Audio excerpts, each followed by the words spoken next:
Greetings, everybody. And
good afternoon, everybody.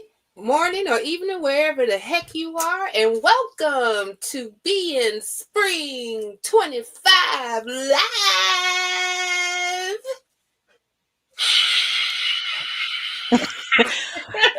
Hey, welcome everyone. Thank you so much for joining us.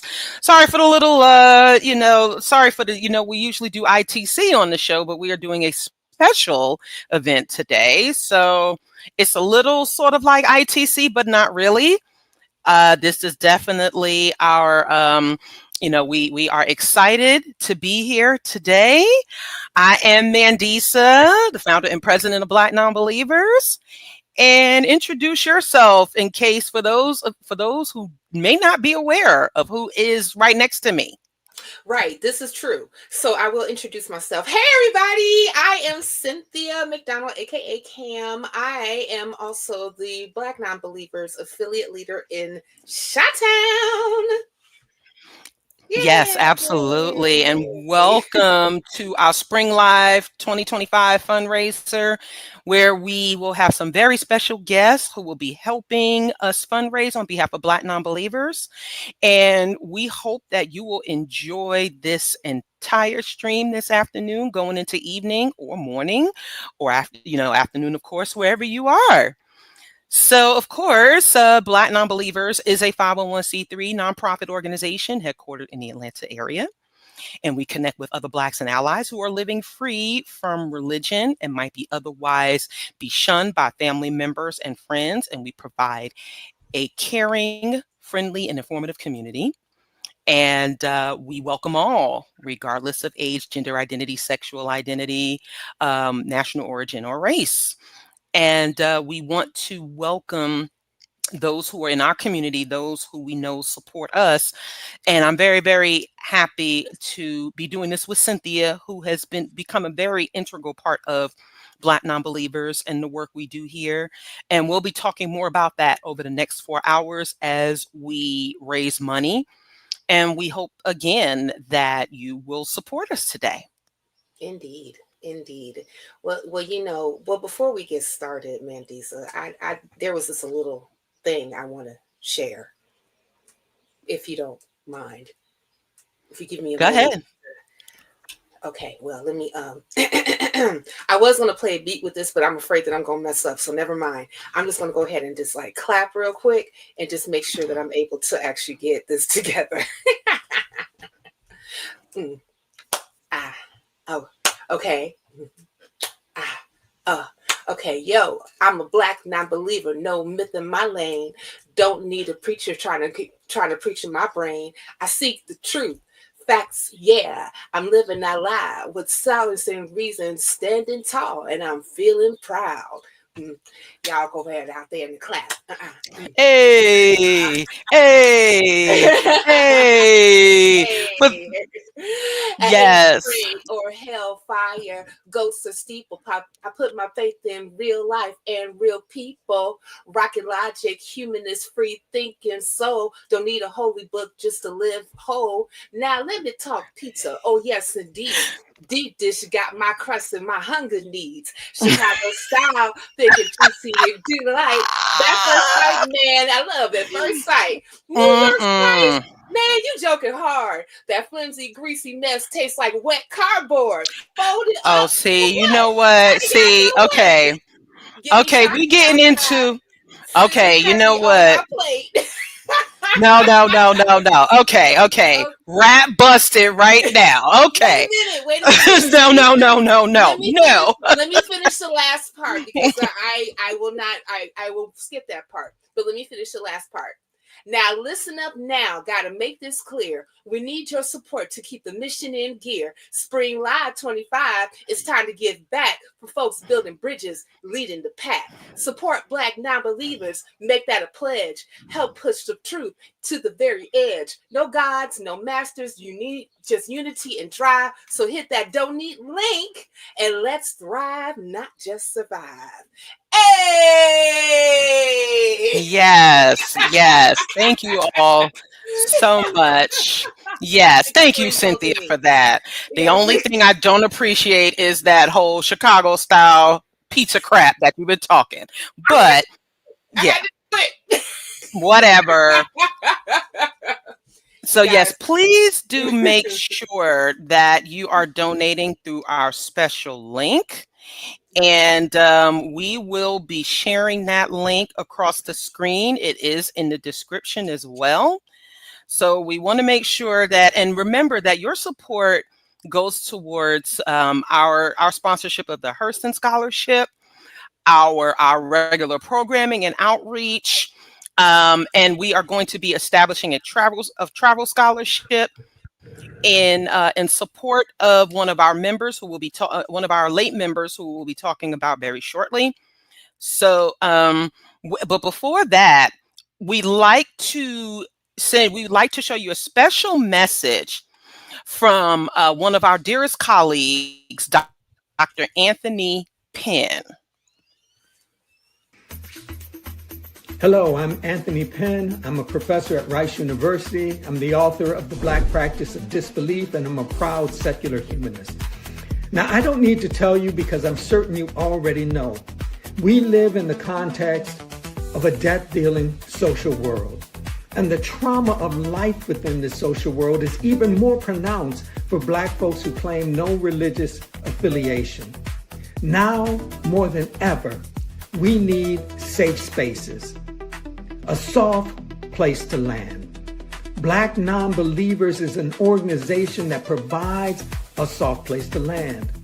It nurtures, it safeguards, and encourages. I encourage you today to lend Black Non-Believers your support.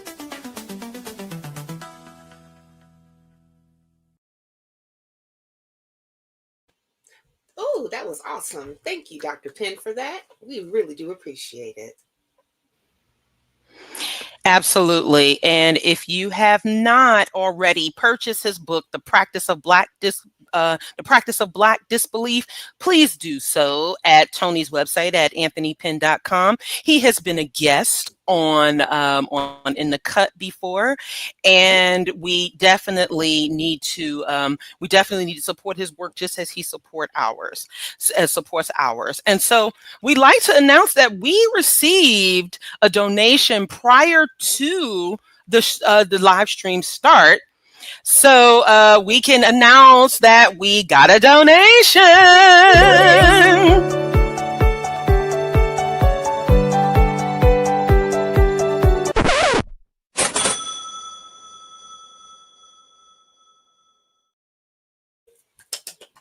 Yes. And so every time we receive a donation, either through the link or through a super chat or through our donation site, please do, please, we will announce that on the air. Thank you so much. And we are ready to get our show started, we are pleased to welcome our first guest for the day, Nikki G. Hey, ladies. Hey. I miss y'all. I miss y'all. So we'll yes. So for those of you who don't know, Nikki is a trauma coach. She founded the Black Religious Trauma Network, and my apologies if I said that incorrectly. And she also founded Nikki G Speaks. And she also was previously a guest on In the Cut, as well as a speaker at our Revival of Reason. And so welcome back. It is so good to see you again. Thank you for being our first guest here for the Be in Spring Live. Yes. Thank you for inviting me. I love this group. I love all that you're doing. So anytime you ask, if I can do it, yes.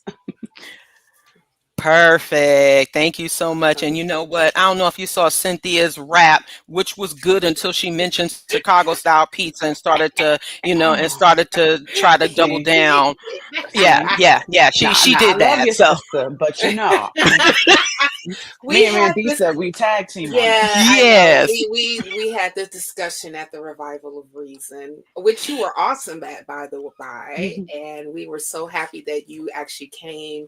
And I know, like back in the day when I was in church, you used to say, "Bless the mic with your words of encouragement and exaltation." I have no other word. What other word can we use other than bless? Honor, so grateful, fortunate, all of those things. Well, yeah, you honored us on the mic with your vast knowledge and your experience, and that was very much so appreciated. And I guess like my first question for you, if that's okay, is just can you just kind of tell us like how your work and coincides to really, holding space for people who have been coming out of like religious trauma and how it has like affected them and bringing them into the area of healing. Yeah. Well, thank you for that question. What I've learned is that, when a lot of people come out of religious spaces, harmful spaces, cults, things of that nature, many people are just suffering alone, especially if you are Black, especially if you come out of the traditional Black church. Many people they don't have resources. They're looking for some, they find some, but it doesn't sound like us or look like us. And so it gets pretty lonely. It gets extremely difficult because there are many symptoms of religious trauma that people are dealing with, and they don't identify it to be as such. They don't realize that what they're suffering from, the issues that they're dealing with, is in fact religious trauma. A lot of times, especially our people, there's this notion that if we're out of it, then it's out of us. And that could be further from the truth. There's a lot of processing, there's a lot of soul searching, there's a lot of education that we may need, especially if we come out of abusive type of environments. And so I find that with my work, supporting people and letting them know that they don't have to do this alone, that they can find support, they can find resources to make sense of the religious abuse or spiritual abuse that they experienced.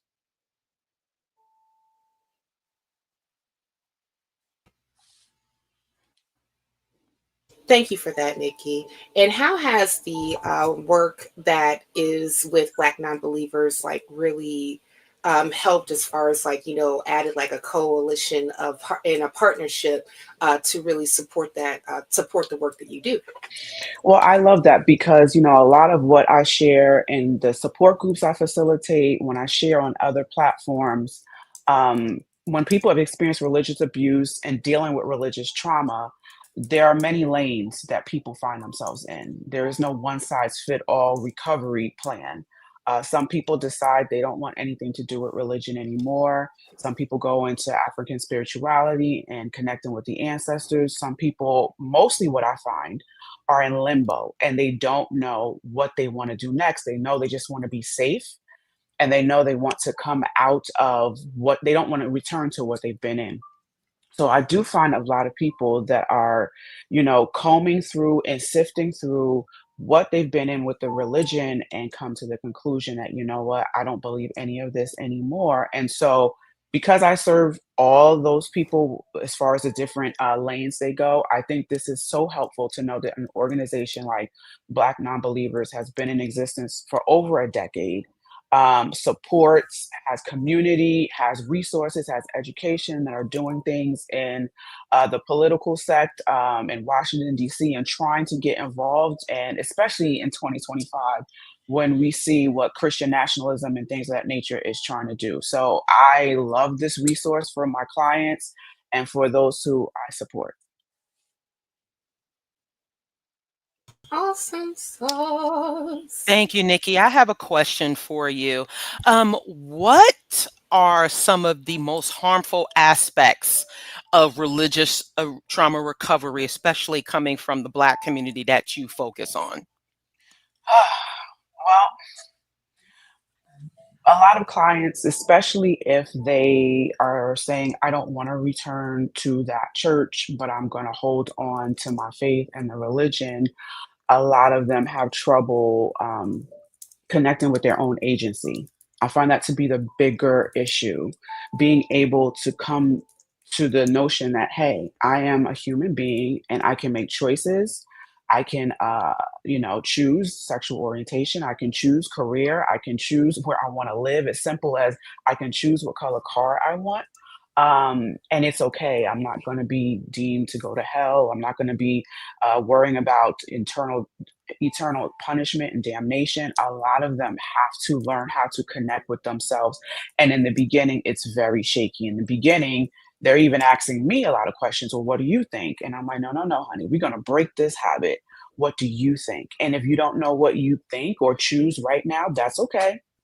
Sit on it. It's okay. And so with my clients, I do a lot of exercises to help them tap back into themselves, help them to rebuild that bridge of connection back to self, because it is possible. I've been in 5 different cults and I was disconnected from my own agency, and I am still on that recovery path where I am in levels and layers connecting back with myself. So I help my clients to do that, not by asking what Nikki thinks, but them sifting through their own selves and not being afraid of what's inside of here, because it's beautiful, it's lovely. There are answers to many of the questions that we need to know in life, but in a lot of spiritual settings and religious settings, people are so used to going out externally and looking for someone to lead them and guide them and validate them. And so I help them to see the beauty that is within and help them to see that there is wisdom that they've never really even possibly tapped into.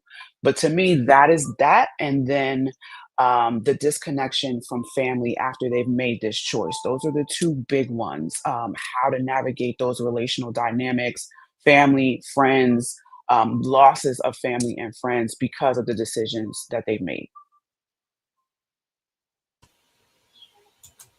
Awesome. Now you yourself are a religious trauma. You're a cult survivor. How do you use that? Can you give our guests a bit of background on what your journey was and how you use that to help others? Yeah. Okay. So, like I said earlier, I come from or have been a part of 5 different cults in my lifetime. I feel like I've lived 5 lives at the young age of 48. But being in those different dynamics, I didn't know. Right. If you could ask me, I'm a pretend I'm you now. If you could ask me what was the big piece to help me not go to a 6th cult or a 7th cult, it was getting educated, really understanding what I had been through. Because after 5 cults, you would think, you don't get it yet? Don't you see? I didn't see. It was ingrained in me that if you're not in church, you're not in God. So every time I came out of a cult or a toxic environment, religious toxic environment, I would hurry up and try to find another one to jump into without processing. And I would liken that into being in a relationship with somebody. You get out of a toxic, abusive relationship, it's probably not the wisest thing to jump right into another one. But sometimes we do that because of codependent reasons. We don't want to feel the pain. We don't want to grieve, all those things. So what I did, what the term is called cult hopping. I kept hopping from one to another to another. I had a lot of things I was looking for, but I also had that over my head. If I'm not in church, I'm not in God. And so that caused me to continue to add on to my cult list. But it wasn't until I started to get education, I started to look into different cult experts and read their material. And, I didn't spiritualize my experience anymore. I intellectualized my experience. I learned, I got educated. Then I started to see the patterns and I said, oh, okay, that's why I keep repeating this. And that was a big key to help me to break out of that cycle I was in. And I really like to use the education piece with my clients and with the support groups that I lead, that because religious trauma is not just okay, I can find something else spiritual and I can get it out of my system. It's in your body, right? It's in your identity. It's in the way you live and move. So just because you are physically out of it doesn't mean it's out of you psychologically and emotionally. And so I had to do the hard work after educating myself, working that out of my body, to heal. And again, I wasn't planning on ever doing this. This was just for me because I was determined the rest of my life was not going to be marked by what I came out of. And then lo and behold, now I'm doing this work. So yeah. So I have a question for you, Nikki. Go for it. Because I think that sometimes people may not realize while they're in the cult that they are in a cult. And I think that the main reason being is because where they're at may not necessarily be in the extreme. Like we have seen, like, with Heaven's Gate or with Jim Jones, etc. So can you just give like a few markers of like how to identify if you are in a cult? Yeah. And I'm glad you brought that up, Cynthia, because when it comes to our people, you're right. There is a misconception that, cults are white people's problem. We don't do that. And even with the Jim Jones cult, which was 95% Black occult members, he still was a white person leading a predominantly Black cult. And so it's still, and a lot of Black people don't know that. So we just look at it like we look at the documentaries. Yes, they're priming that area with the cult dynamic to help educate people, but we're not referenced. We're not in the conversation. So it's especially if, it has to be a big church. It has to be a church out in the country. There are more, I would say, I can't say this statistically, but from my work, a lot of these small storefront churches where maybe 30 or 40 people and the pastor and the church majority is the family of the pastor, they have more cultic markers there than when you would think of some of the big ones. So cults are on a spectrum. You have some low grade traits, you have some moderate traits, and then you have the high and destructive traits that you would think of Jim Jones, Waco, Heaven's Gate, and things of that nature. But in every cult, there's usually 4 markers, and this is not something I made up. This is from Dr. Yanya Lalich, who is a cult expert. And authoritarian control is the first piece that you usually find in every cult. And so there's maximum codependency on the leadership because they've already done the psychological love bombing, emotional love bombing, where now the members are dependent on the leader. They're incapable of making decisions, living on their own. It's not like, okay, I went to church and now when I go home during the week, it's my life. It's the opposite of that. Then you have extreme beliefs. So it's not, like I said, low grade or even moderate. It's extreme beliefs, black and white thinking, us versus them. They're the enemy out there. We're the holy and elite ones inside of here. And you can't question the beliefs that are put out there. You must follow them to a T. They're very invasive in your life with these beliefs to make sure you are thinking the same way. And there's a lot of groupthink dynamics versus critical thinking and having your own perspective and mindset. Then you're isolated from society. And some people say, well, again, we're not moving to Guyana with like the Jim Jones cult. We're not in Waco, Texas, so it can't be a cult. Where? Well, isolating yourself mentally, physically, emotionally, psychologically from your families, your friends, your loved ones. You're no longer listening to anything they have to say. If they bring up anything that has logic, that the sky is blue and it's not brown, you are already labeling them as the enemy, and everything that comes out your mouth is, pastor said this, apostle so-and-so said that, prophetess said blah, blah, blah, blah. And it's like, okay, what do you say? Well, it doesn't matter what I say. I have to listen to the man and woman of God. Otherwise, I'm going to be out of the will of God. So when people start talking with that loaded language or very robotic, those are some other signs that they're probably in some type of cultic environment. And then the worship of a single leader, a charismatic leader. Most oftentimes they are a malignant narcissist, which is the most extreme form of narcissism that you can find. And they're very charismatic. They treat themselves like they're God, and they have a direct line to God, and no one else can tell them otherwise. And people begin to stake their life on the ability of this guru or this pastor or this prophet, apostle, and their words only. And they rally around this person. And like I said earlier, everything that comes out of their mouth is no longer that person. You can literally see them being erased. Their personality, their identity is being erased, and everything is about the leadership. And, so they use scriptures to spiritually gaslight people, to manipulate people. Talking about the Black church, they call you to the front. They got a word for you to smack the oil on your head till you're dripping more than a Jerry curl. And thus saith the Lord, and blah, blah, blah. And sometimes they use that to shame and ridicule and keep the rest of the members in line. 9 times out of 10, these are cultic markers. These are not a semi-safe church or a safe spiritual community. You are now at the disposal of the leader. Girl, I'm sorry, but my head was like going like crazy. And the reason being is because, girl, you was all up in my house. Let me tell you. OMG, like, especially when it came to that malignant, narcissistic personality and the worship of a leader. Oh my gosh. Can I share a quick anecdote, if you all don't mind? Just for what you were mentioning.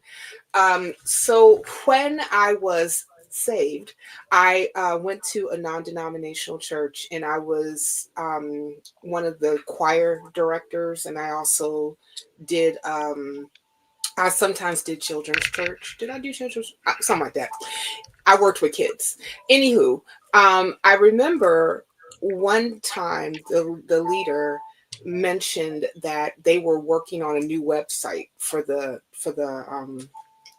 church organization, and he sent it to a few other leaders, all men, and he wanted their feedback. So one guy who actually works in IT gave him some, constructive criticism. And you know what? The leader did not like it, and he told all of us in the leadership meeting how much that he did not particularly care for that feedback.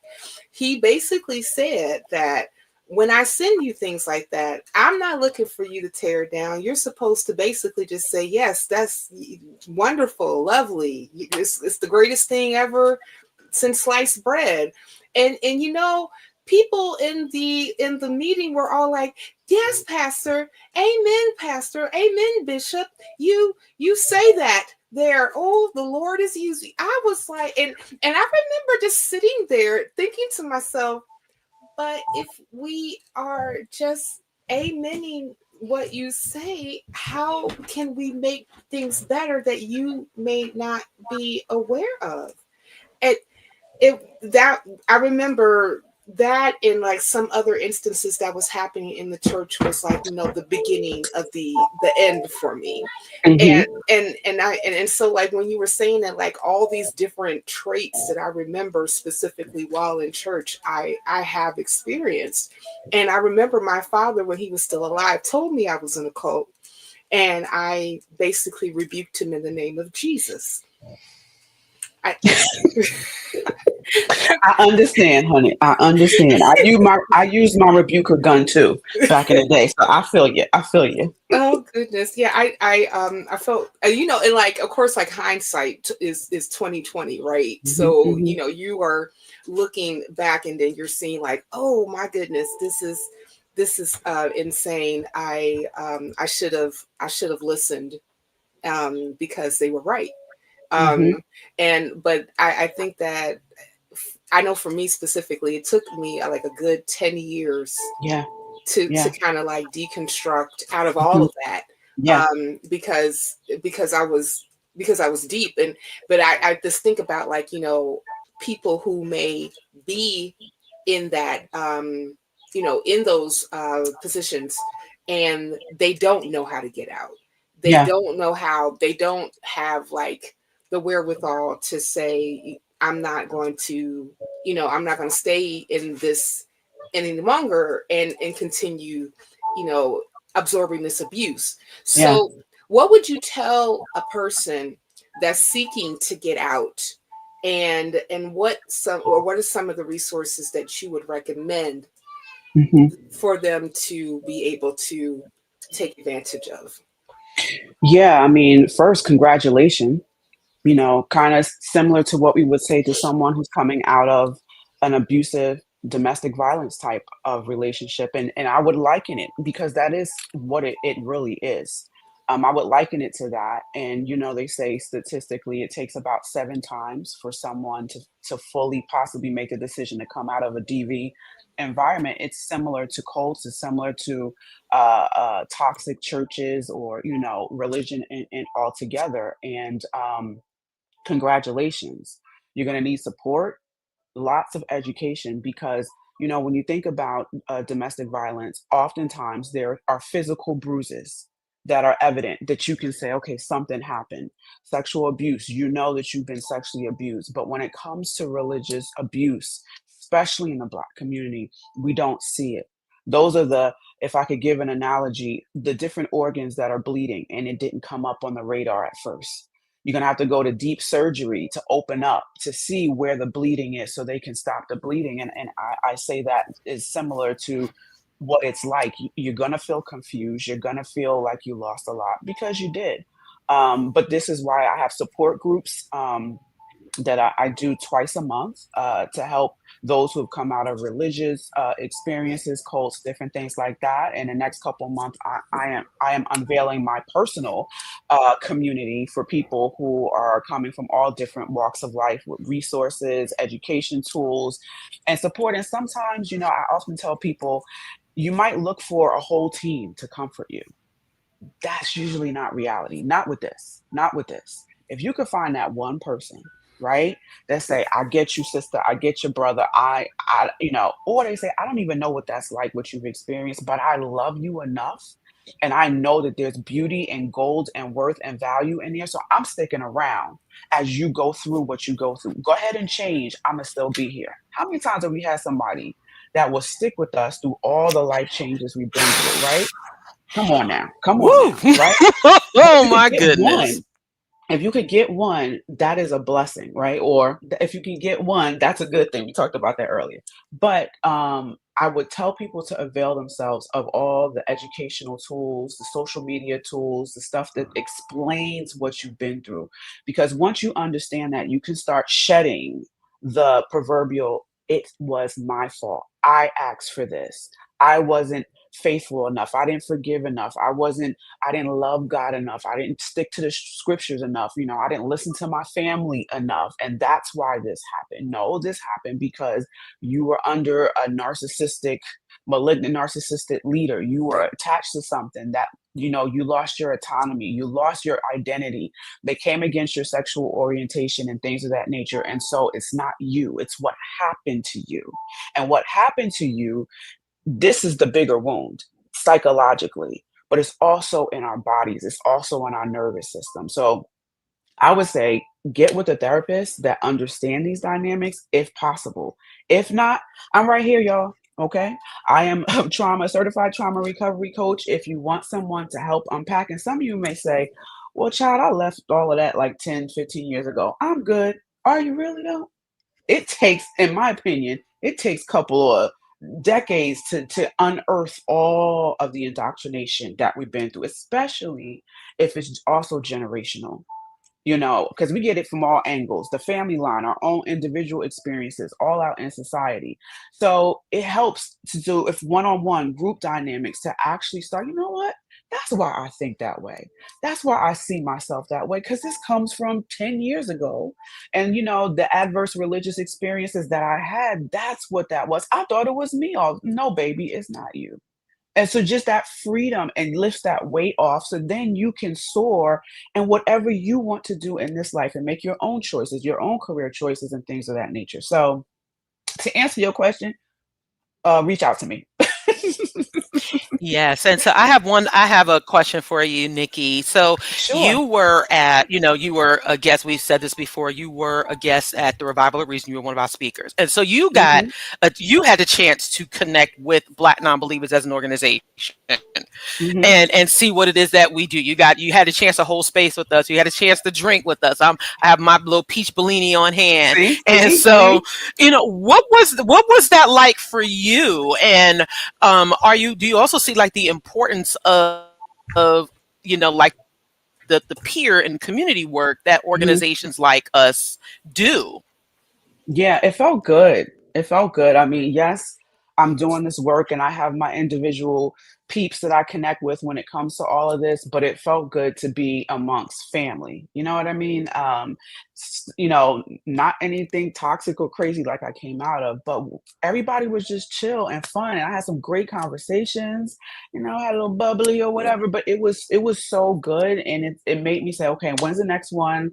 I gotta go. I'm still thinking about the cruise, y'all, because I don't know about cruises. But it made me want to come back and and connect, with everybody and say, all right, Mandisa, what's up? What are you doing? And it makes me want to donate. It's also, an organization that I share with my community as well. It's something that I want to share and for people to get involved in, because this is important work, especially, like I said, 2025, where we see how religion is used as a weapon right now in our nation, in the White House, with all the different changes that are coming about. People are going to be looking for resources and community such as Black Nonbelievers. And not that it matters, but I stamp my approval on it. I love this organization. Yes. Yes, and we were we so love glad to you. have you. Yes, it was so amazing. It really, really was. So we want to thank you so much for being at the revival and being a guest. And thank you for your religious trauma recovery work. Yeah. Because it is so, so important. And we've been seeing some really, really positive and good comments in the chat. We'd like to acknowledge that. And we definitely want people to learn more about what you let folks know, like verbally, where people can find you. We'll also be sharing your links in the chat. Yeah, you can check me out at nikkigSpeaks.com. You'll see the support group I was talking about is on my website. We just finished having 2 different events talking about the Sinners movie with Ryan Coogler and everything like that. Was amazing. So we talk about everything: cults, religious trauma, abusive leaders in the Black church. We talk about, things we can do to help ourselves. So come on over. It's for free. So you are more than welcome. Surviving the Black Church podcast is also on the website as well too.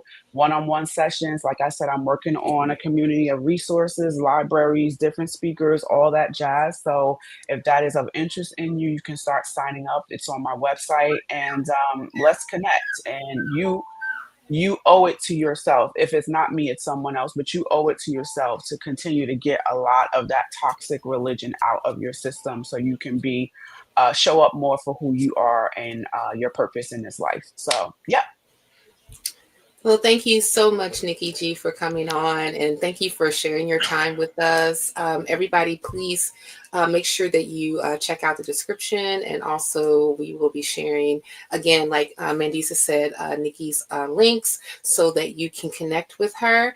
And let's not forget the main reason why Nikki is here. She is encouraging you, as all of us, is to give to our Spring Live 25 Fun Raiser. If you look down below, the link is scrolling on there. So make sure you also take a look at the pinned post as well, because it's going to have the actual link that you can click on and you can give. And every time that you give, we can play the cha-ching for the spring fling. Yes. Yes. And speaking of which, we will be doing that right now. So thank you, Nikki. You enjoy the rest of your weekend.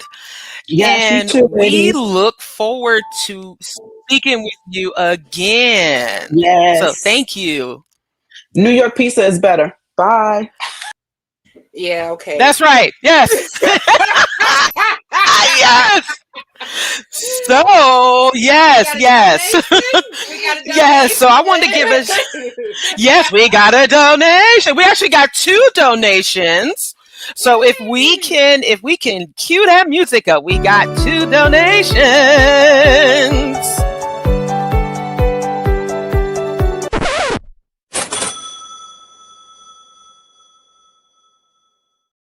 Dopeness personified. Thank you, everybody, for actually giving to the broadcast. And I know that and also, guys, we are just want to let you know really quick before we bring up our next guest. We also are monetized, so you can give to the super chats. We will read your super chats online. Matter of fact, we had a super chat earlier. I think that can we go ahead and put? Oh well, I can put it up real quick. What you think? Thank you for the $1.99. It is thanks for organizing this stream, and that's Bakari. Bakari hasn't Bakari? Yeah, that's fine. It's already. It's up and it's all right. I believe that Bakari has been on ITC previously. That is Bakari. Yes. Shout out to the Black Humanists and Non-Believers of Sacramento. Yes, shout out to the Black Humanists and Non-Believers of Sacramento, California. Bakari is also a friend of the organization and a friend of ours. Also, I believe that you guys worked together to have him write a response to a really icky post from another person who wanted to basically throw off like systemic racism. So Bakari, just want to tell you, my brother, thank you for that as well. So I think that we have our next guest ready. Is that correct, Mandisa? Absolutely. And also, just as a reminder, we are also simulcasting on the Skeptic Haven Network. Thank y'all so much for co-producing this live stream along with your friendly neighborhood atheists. Thank you all for being in the chat. Again, like Cynthia said, please do donate to our fundraising link. It is scrolling on the bottom of the screen. You can send us a super chat. You can also donate through the website. Every time we get in a donation, we will be playing our videos. So thank you all so very much for being a part of this. So I think that we should be ready for our next guest very soon. Yes, and we are so pleased to welcome to the stage Chris Cameron. So Chris is a professor. Yes. Chris is a professor of history at the University of North Carolina in Charlotte. He's the author of Black Freethinkers, A History of African American Secularism. He is also the co-author of Race, Religion, and Black Lives Matter, Essays on a Moment in a Movement. He now also serves on the board of BlackNonbelievers, as well as he's the co-founder of the Black Humanist Studies Association. Welcome to our BN Spring Live, Chris. Thank you. So glad to be here. I feel like I want to call. I feel like I do not have to call you Chris. I don't feel like I should. That's fine. Chris is fine. But I want to call you Professor Cameron. That's what I want to do. Professor Cameron, who I heard is quite the basement beater of spades. Oh yeah. I heard. I was like, yes. Well, this is the biggest Black secular organization in the country, so I have to say that me and my wife are the best spades players in the Black secular community in the whole, possibly even the entire world. You know what?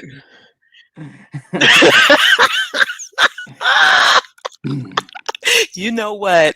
I have to, you know what? Right about now, I have to agree with Chris because I mean, I haven't bested him yet, but it's coming. It's coming. Off of the evidence, like, and the trial experiments that we had on the last cruise. I mean, yes. And not the revival of reason. Right. Okay. Well, you know, like listen, I'm such a novice at spades myself. Like, you know, I just started repracticing on my app on Google. So no. So by the time that, you know, I'm back in your presence, Professor Cameron, I should be able to hold my own. You know, I promise I will not renege, maybe, and I will not cut you. Okay. All right.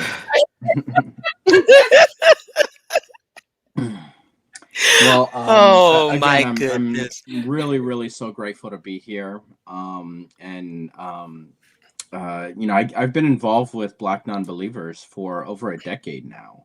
Yeah. So I found my local BN chapter in Charlotte, I think around the fall of 2014, or so. So Tina Marshall had recently organized that, and I guess the algorithms kind of knew me because I got a random email from Meetup that said, here's a group you might be interested in. And I was like, you're right, I would be interested in this. So I went to our first meetup, and I've been involved with our local chapter since then. And Mandisa was really so incredibly supportive of my book, Black Freethinkers, you know, in its earliest stages, right, when I was still doing the research. So I remember I gave a presentation just organized by the Charlotte chapter of BN on some of my early findings from the book and some of the early research that I'd done. This was, I believe, in 2016, possibly 2017, but at least a few years before the book had even come out, right?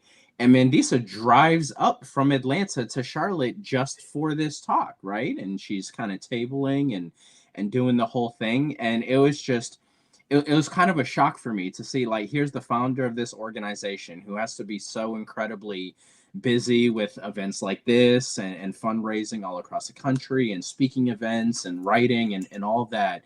And here she takes the time to kind of drive 4 hours up 85 to see my talk, right? That just kind of really showed me the type of support that BlackNonbelievers offers its members, right? And you know, since publishing Black Freethinkers in 2019, you know, one of the things that I've tried to do is to help to sort of move the field of Black secular studies and Black humanist studies forward, especially by partnering up with Dr. Anthony Pinn at Rice University. And this is kind of my current major project, right? So this is our Black Humanist Studies Association. This is a nonprofit organization that we recently founded. We're incorporated as a nonprofit in Texas, and we're a 501c3 through the IRS. And this is basically a scholarly organization dedicated to advancing the study and the teaching of Black humanist studies. We're rooted in an interdisciplinary approach, and we explore the kind of intellectual, cultural, and social dimensions of Black humanism. So we're basically trying to bring disparate scholarly works together and disparate scholars together into something kind of coherent that we could sort of put our hands on and say, okay, this is part of Black humanism. This is how we sort of kind of go about doing this research, right? Here are some of the major questions that are involved in this, right? So I'm really, really fortunate and grateful that Mandisa asked me here to talk about this. We actually held our first conference in August of 2024. We featured some of the leading scholars of Black religion and secularism around the country, as well as some of the leading practitioners of Black humanism and secularism, including Mandisa. Yeah. Thank you, Chris. I just want to ask you really quick. So, as a historian, why do you think it is important for everyone here watching to know more about the history of Black humanism, as well as where it's going, especially in the current climate and the current narrative of how we see humanism now, as it currently stands? Yeah. I mean, I think for kind of two major reasons. One, that, prior to the, pioneering works of Tony Penn, my partner with the Black Humanist Studies Association, this history has largely been ignored in works in other histories of humanism in the United States, or of global humanism more broadly, right? There are a number of different reasons for this, but I think it's in large part due to this kind of misperception that African Americans are kind of naturally religious, and that secularism has not been an important part of our cultural life, of our politics, and of our communities, right? So I think it's really important to correct that kind of misperception. And it's also something that it's important for the, growing number of Black secular folk in the country and throughout the world today, right? Because fostering this type of scholarship is something that can have real personal ramifications for people. It can show them other major thinkers and writers and musicians and artists and political activists and people who they may have heard of in these other contexts, but also didn't necessarily know that they were humanist or that they were secular, right? Some of your favorite writers like Richard Wright or James Baldwin or Zora Neale Hurston, and a host of others, right? Alice Walker. You might have known about them in a lot of other contexts, but you didn't necessarily know how their non-belief kind of shaped their lives, shaped their literature, shaped their political activism. And I think having that understanding of the significance of humanism and secularism within Black history can make other people who are questioning religion feel more comfortable and feel more at home, right? And know that this is not something that's sort of alien to Black culture, but it's been an essential part of our cultural life and our communities dating back to the early 19th century. Right. Nice. I have a question for you, Yeah. Professor Cameron of Spades and other places. Can you talk about how important intellectualism, especially Black intellectualism, is to the Black secular movement? Yeah. I mean, this has really been foundational. When I started researching Black secular history, I had some idea of where to go because Tony Penn had published this wonderful collection of primary sources called By These Hands, a documentary history of African American humanism. So I had some kind of thinkers and other people in mind. But after I kind of exhausted the sources in that collection, and I'm thinking, well, who else do I want to look at? Well, I thought, well, who are the Black intellectuals, right? Who are the artists? Who are the kind of cutting edge figures in the arts, in the academy, right?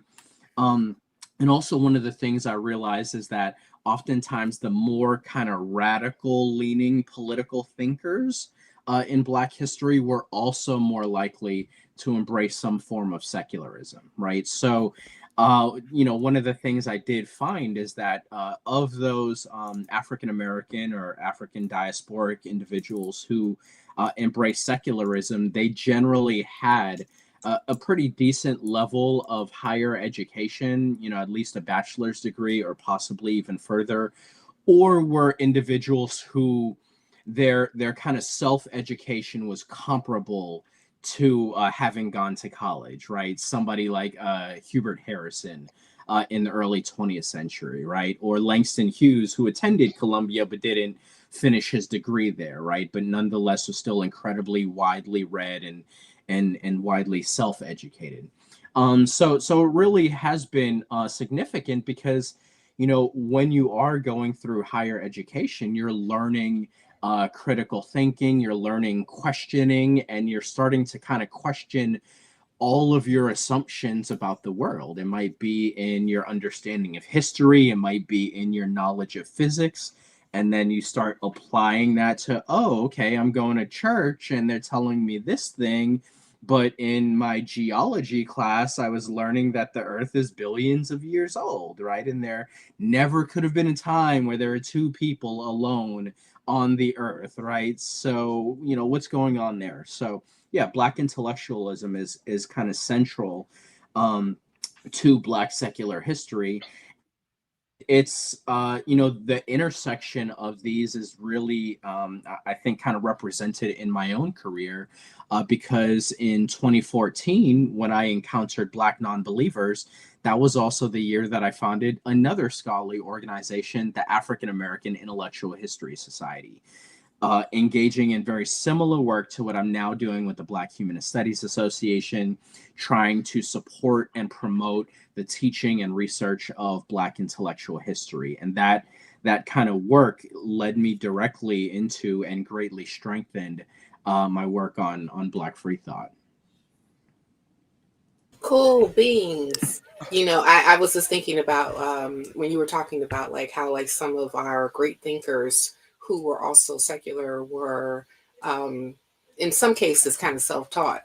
Mm-hmm. I know that when I read The Fire Next Time, I found the same thing out about, James Baldwin. I mean, basically he read all the books ever in life that was in the Harlem Library when he was growing up. And that's what, really like informed him. So that is, so that's really good to, I think it's like really important, that, intellectualism, especially in our community, is not only highlighted, but pushed, just to show that we do have a history and also a current sect of our people who are thinkers and and scholars and they care about the truth and they care about furthering knowledge and want to ingrain that into the future generations. Exactly. And also that Black intellectualism is not necessarily equated to somebody with a college degree or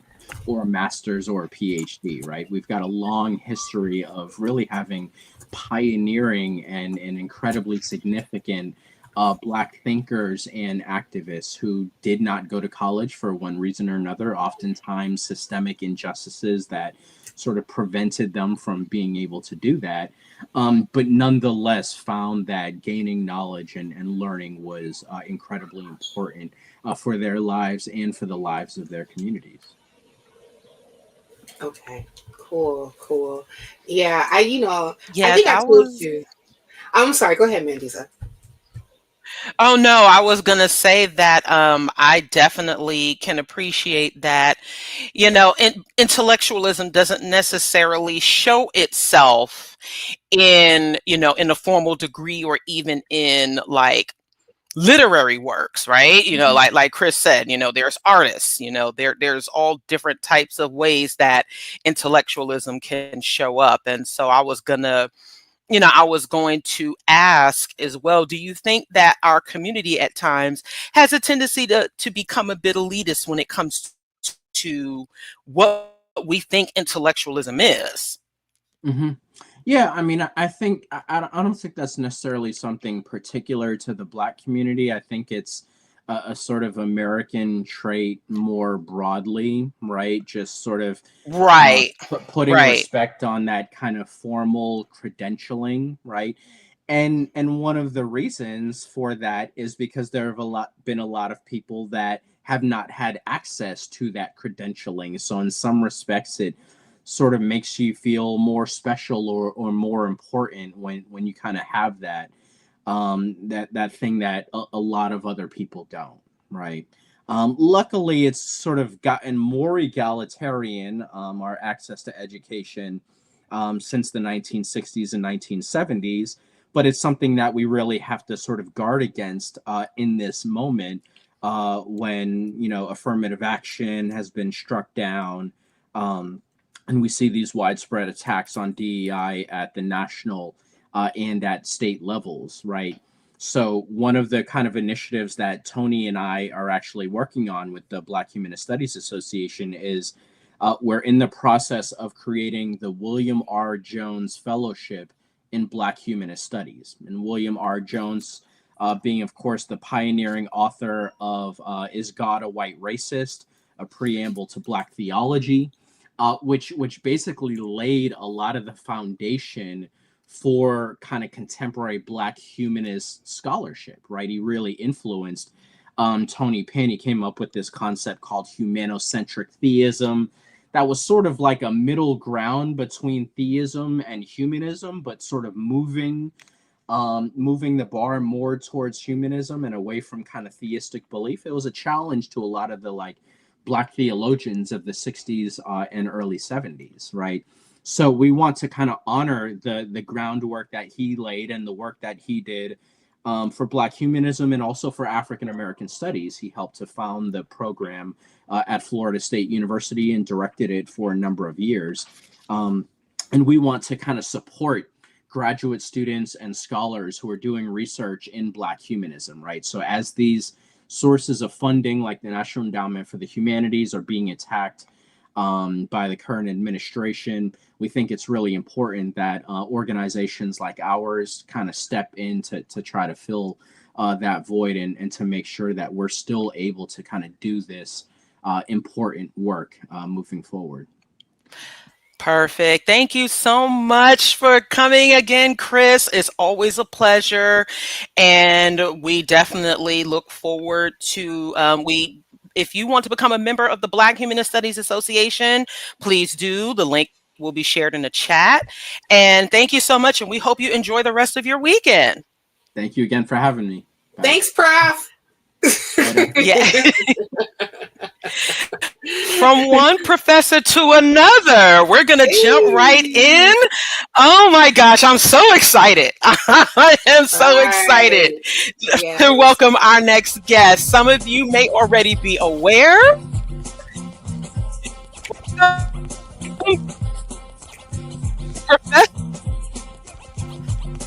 Hey. Hey.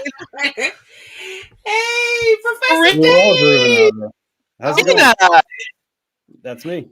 Yes, Best known that's for his you. YouTube channel, Professor Dave Explains. That's right. While the channel is primarily a database of academic tutorials to help students with a variety of subjects, Dave is also passionate about neutralizing disinformation and science denial from flat earthers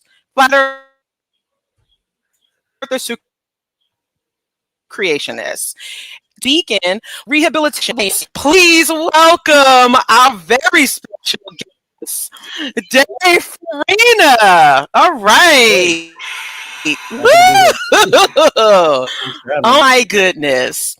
This is such an honor. Professor Dave. I think, okay, here we go. Yes. I'm sorry. So, I have to interject, Mandisa.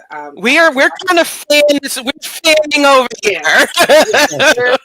I know I'm straight. Go ahead, Cynthia. Yeah, I'm sorry, but I'm straight fangirling right now of Professor Dave. I've been watching you for a few years right now, and I just like to say that I totally appreciate your channel, especially when you bodied Lord Jamar and you bodied Terrence Howard and Bill Maher. I was like, Yes. oh my gosh. I just do what I do, you know. Yeah, but I love you. I'm just saying. Okay, Yeah, that's all I got to say. I don't even know if I have questions. I just want to say I love you so much. Thank And you. from all of us who have been annoyed so much, especially by ex brand Nubian rhetoric for a number of years. Thank you. Yeah, that guy's a next level douchebag. Yes. Yeah. Yes. Okay, man. Yes. Because that's all I'm gonna say. So yes, we had to play a bit of that mute. When I first saw the video, that is the first thing I thought of was their song "Punks Jump Up to Get Beat Down." Mm-hmm. Because and growing up in New York and growing up as a hip hop head, I just thought, wow, yes, he got what he deserved there. He really did. And I just want to ask you first, like, why did it become necessary for you to really start debunking science misinformation and the flat earthers, especially in the way that you do it? Yeah, which we love. Yeah, I love it too. It makes me very happy that it's appreciated. Otherwise, I don't know what I would do. Yeah, so I really got dragged into it, if I'm being honest. For years and years, I was just making academic tutorials, and I made an astronomy series. And I wanted to finish up the astronomy series. It's basically Astro 101, what you learn in freshman year in college. And I just thought, let's have a little fun. And I did 2 videos at the end, one on astrology and one on flat Earth. And for the one on flat Earth, I genuinely didn't look into anything that they say. I just had heard that they exist. And I made a video kind of recapitulating concepts throughout the series about, early astronomy and very simple observations of the celestial sphere, how we first figured out that the Earth is a sphere 2,500 years ago. It got a lot of views really quickly, and so some flat earthers called the Globebusters jumped on it and emailed me, "We're going to do a live stream. We're going to tear it apart, blah, blah, blah." And I was like, oh my gosh, people are talking about me. Nowadays, people make videos about me every day. I mean, it's all, I'm just constantly getting barraged by trolls. But at the time, this is 2019, I was not used to that. And I was very offended. It was like, how dare they? And so I made a response video, like 45 minutes, chopping up their 3-hour live stream and just dunking on them. And to this day, it is the most viewed video on my channel by a lot. So I made a little discovery there. It was like my Edison light bulb moment. And I thought, this is so much fun. I'm really good at it. People love it. It could be an additional revenue stream. And so I started really slowly. I didn't do another one for a few months. And then I didn't do another one after that for like 8 months. I did a few more flat earth ones. But then I thought, all right, what are some more worthy targets? And I started doing creationism and electric universe and this all, anti-vaxxers and all that stuff. And now it's really become a huge part of my channel. And I'm putting out, around one a week of these things. And going after really, really malicious purveyors of pseudoscience and science denial that are really poisoning the public discourse in a bad way. So I take it very seriously. I think it's I have a sense of duty to do it. And it's a lot of fun, and I've got quite the reputation for doing it now at this point. So, I would say, Professor Dave, that, if I come across people who happen to be in this pseudo-intellectual space, which, happens more often than I would like, I have a tendency to send them videos of yours. Mm-hmm. So I know that I appreciate the work that you do.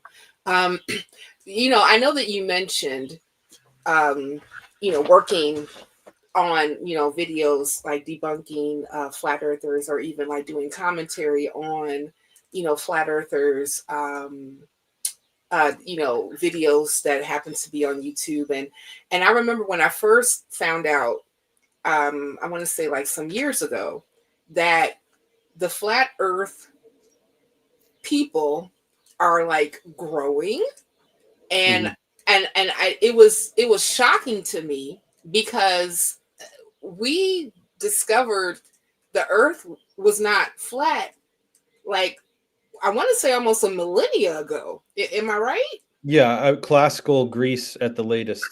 Yeah. So like that's like what 1500 2,500 years ago. 25. Oh yeah. So over 2 millennia ago. Yeah. Yeah. That's insane to me. So now that we are, it seems like that we're in this space where, you know, a lot of these, you know, misconceptions about science and reality are a thing. And to me, it's very scary because, you know, we're seeing that pseudo intellectualism touted even at the top levels of our government. Yeah. And even to the point where they're influencing curriculum and education, and even wanting to like get rid of the Department of Education, which is like insane to me. And I mean, like, I can't just think of, even though like I don't necessarily want to devolve myself into a conspiracy theorist, but you know, I know a lot of times, like if you want to like create like a servile populace, you know, you take away the resources where it comes to like, you know, educate themselves and be able to get like, you know, proper knowledge. So, you know, can you really like dive into like, you know, the passion that you have, and just like, you know, because I know that you mentioned that you're like committed to this type of work to really be able to combat like some of those, you know, misconceptions that are coming like way too often our way? Yeah, I mean, what's the question exactly? Just Well, I mean, just describe like, you know, Yeah. like, you know, what's the driving force by, you know, behind like the work that you do, that, you know, so that you Sure. can really help to educate the public about what Yeah. reality really is. I mean, the stakes are really high. The forces behind this incredible spike in anti-intellectualism are organized and well-funded and nefarious. It is a very deliberate effort to clamp down, to promote unfettered capitalism, to promote the destruction of any institution that can regulate the private sector, increase the transfer of wealth from the working class into the ultra elite 0.1%, whatever you want to call it, the erosion of the separation of church and state, the erosion of civil rights. It's all one thing, right? And so an assault on expertise, an assault on universities, an assault on truth, the idea of there even being an objective truth, these all go along with that, right? Because an uneducated populace is easy to control, and you will have fewer dissenters if you villainize education and you villainize educated people, right? So we see people being trained almost like a Pavlovian mechanism to respond negatively towards even the idea of scientific consensus. You say the word consensus to people, a lot of people recoil as though you are implying corruption. No, it's not. There's nothing there. It's just the vast majority of people who know what they're talking about agree that such and such thing is true. And so it's a very deliberate assault. It's well orchestrated propaganda being perpetrated by very specific people, you know, within the government now, but then also you have certain oligarchs, anarcho-capitalist oligarchs that pay people to disseminate this kind of rhetoric on the internet. And the shocking thing is how well it is working. It's working so well that science denial and alternative views that were previously thought of as completely fringe are now totally mainstream. Things as ridiculous. I mean, like, you know, anti-vaccine sentiment and vaccine hesitancy has skyrocketed to be completely mainstream. Even things like virus denial, the idea that viruses aren't real, is no longer completely fringe. It's not, I wouldn't say it's like most people or anything, but it's a percentage that is shocking.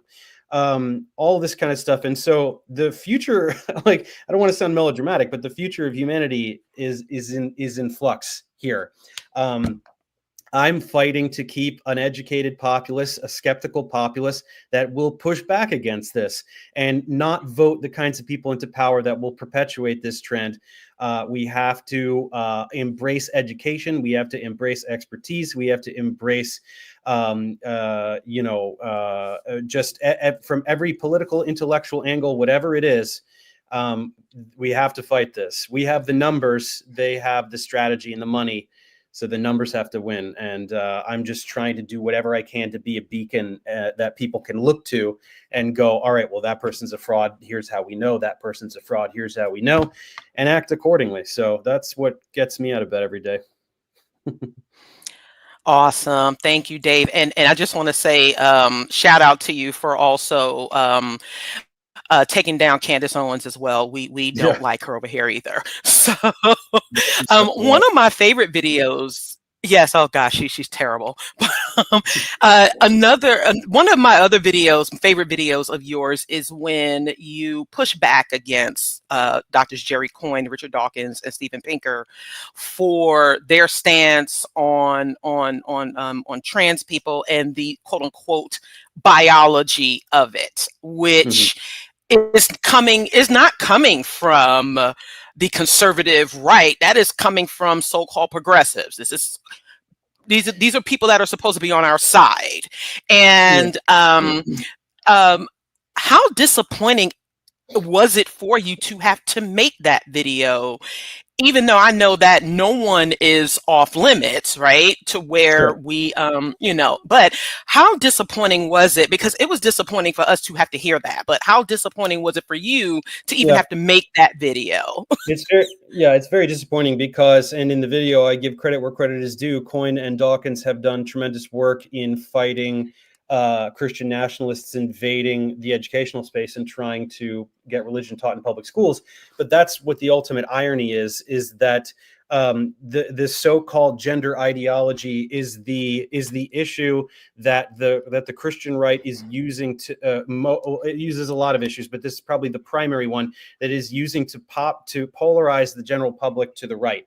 Right. The tactic is to say liberals think men can have babies and they think a man is a woman, blah, blah, blah. And just this endless string of straw men on an issue that really doesn't matter that much compared to, the economy and civil rights and all these other things. I mean, trans rights are part of civil rights, but we're talking about an issue that should not be the center of the political discourse, but it is used very deliberately to pull people to the right, and they are aligning themselves with that. So in doing so, they are aligning themselves with the Christian nationalists that they've been fighting for their entire public careers.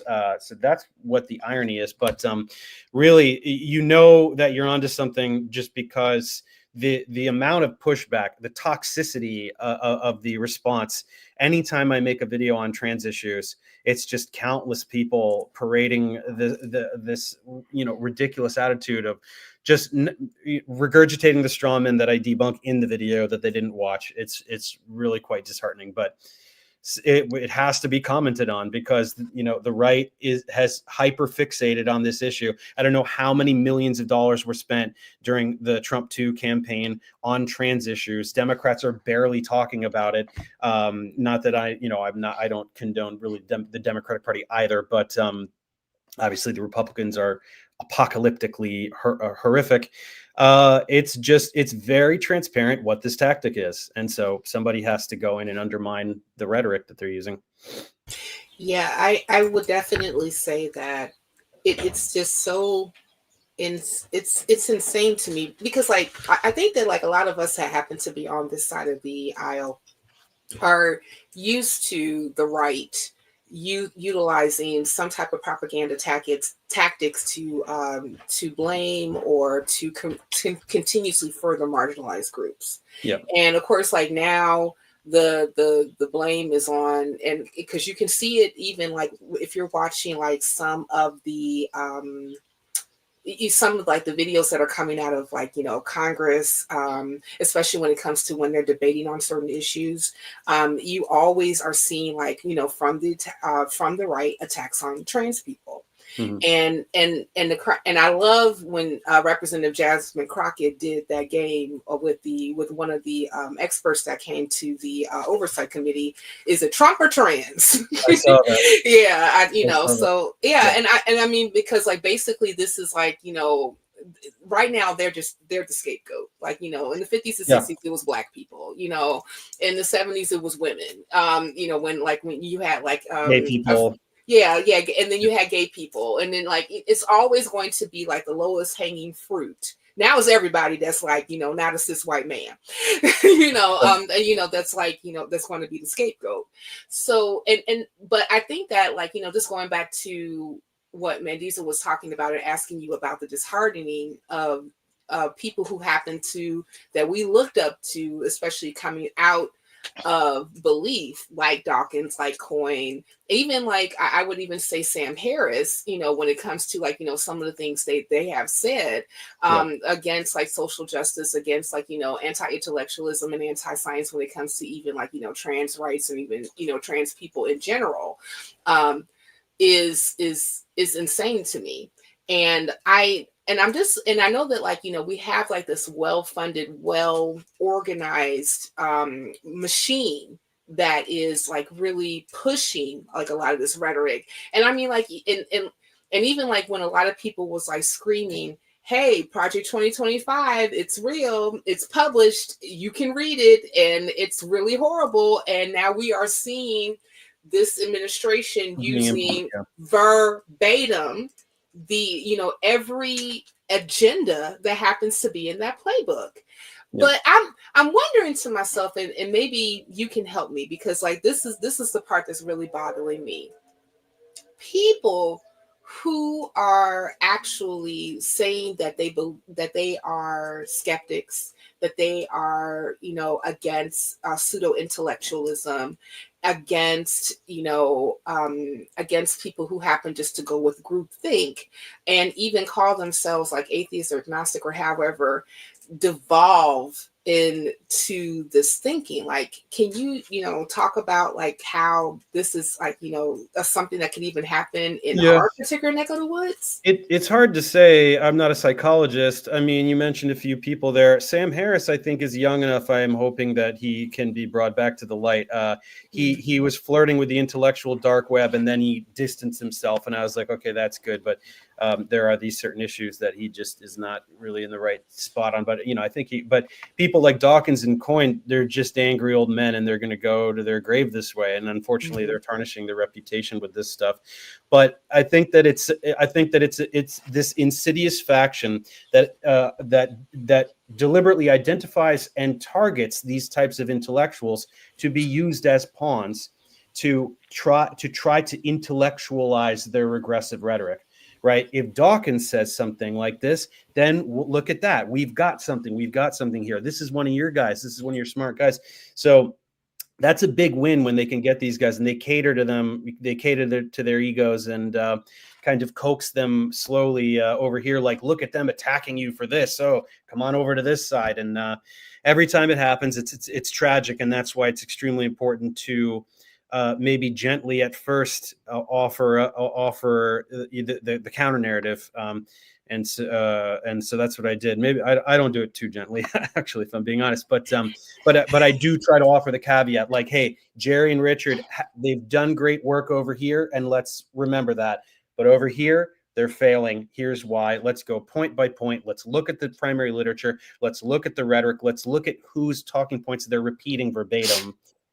This is what's happening, and I think that it's a battle of optics, it's a battle of content, it's a battle of narratives and rhetoric on the internet, and that's the battleground. We're no longer fighting with foot soldiers and guns.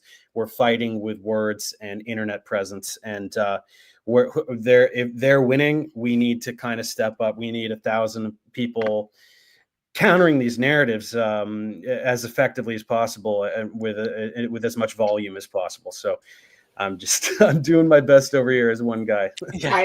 Yeah, we thank you for that. What is the saying that that a lie goes around, like, 100 times around the world before the truth can actually get up and put on its pants? Yeah, that's right. That's pretty much it. Yeah, and then bring these laws 100 times, whatever, more effort to debunk lies than to spew them. Right.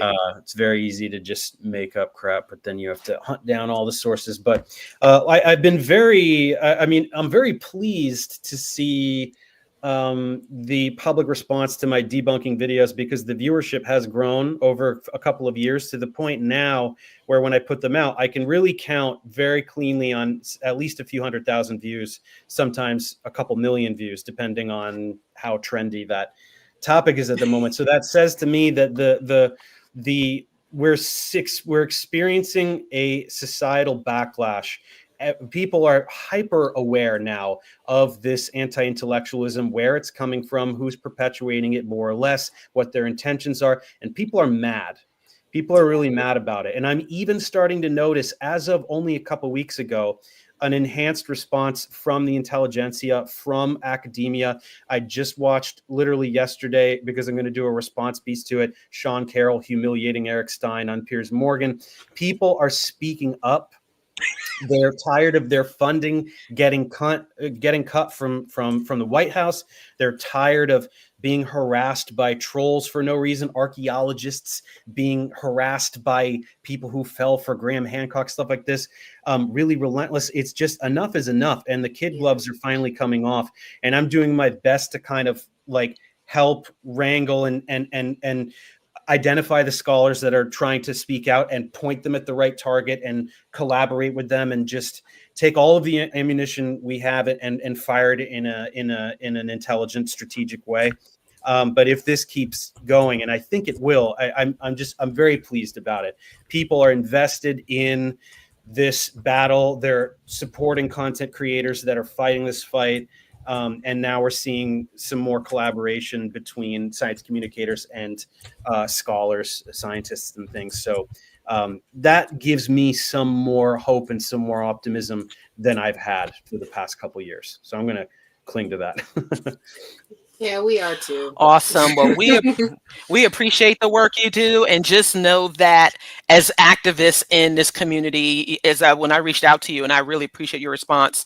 We work with the Freedom from Religion Foundation. I actually went in the Lions Den and debated Ken Hovind. You know, I mean, yeah, it was. Oh gosh, it was quite the experience. But I felt like, you know, it was necessary for me to do so, and for, you know, a Black woman to show that, you know what, we are pushing back against this creationism, this narrative that is keeping so many people, there is keeping so many people bound mentally. And so we are in it with you. we really are, and so we really appreciate you. One more thing, Mandisa, also, you forgot to mention how we went on another channel and we're debating Hebrew Israelites, and they did a 7-hour stream about me and Mandisa the next day, complaining. Oh yeah, definitely. Yeah, they did. And I'm sorry, it's Hebrew, you know, the Hebrew is, they're similar to Lord Jamar. If you're not familiar with the Hebrew Israelites, you're doing yourself a favor. I mean, I'll look into it later. You could go down their rabbit hole, but oh goodness. I mean, oh gosh. Just take Lord Jamar and make it even more obnoxious. Yeah. And you got a Black Hebrew Israelite. Wow, that's a lot. Yeah. Well, thank you, Professor Dave, so much for coming on. We do appreciate all the work you do. We're going to keep on watching them debunking videos, and we encourage you to keep on keeping on. I will. Thank you so much for having me. Thank you. Thank you. Mandisa, yay, that was awesome. Money. We got money, Mandisa. Yes, we got more donations.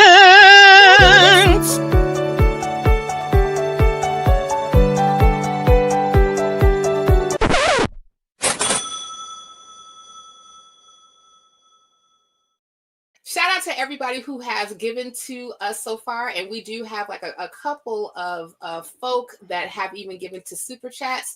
Let's go ahead and go to, I believe this is Ray Lester. Oh my goodness, Ray Lester, thank you for all the work that you are doing. Ray Lester, I just want to say that Ray Lester is a new person that has come to our Chi-Town meetup. We just met last week for deconstructing while Black. Ray is awesome. He's an ex-minister, and he gave a lot to the conversation. So thank you so much, Ray, for that $25 super chat. We also have Paul Hamish giving £10, done as requested, and we will request from you and others. Thank you, Paul, and then also we have Otto, who gave a $10 donation. I have no idea what TV. Thank you. Yes, thank you very much. Yes, thank you very much. It took me a minute to figure Cynthia, that out. get up on your acronyms. Girl, I know, right? Somebody send me a list. Sometimes I'll be forgetting.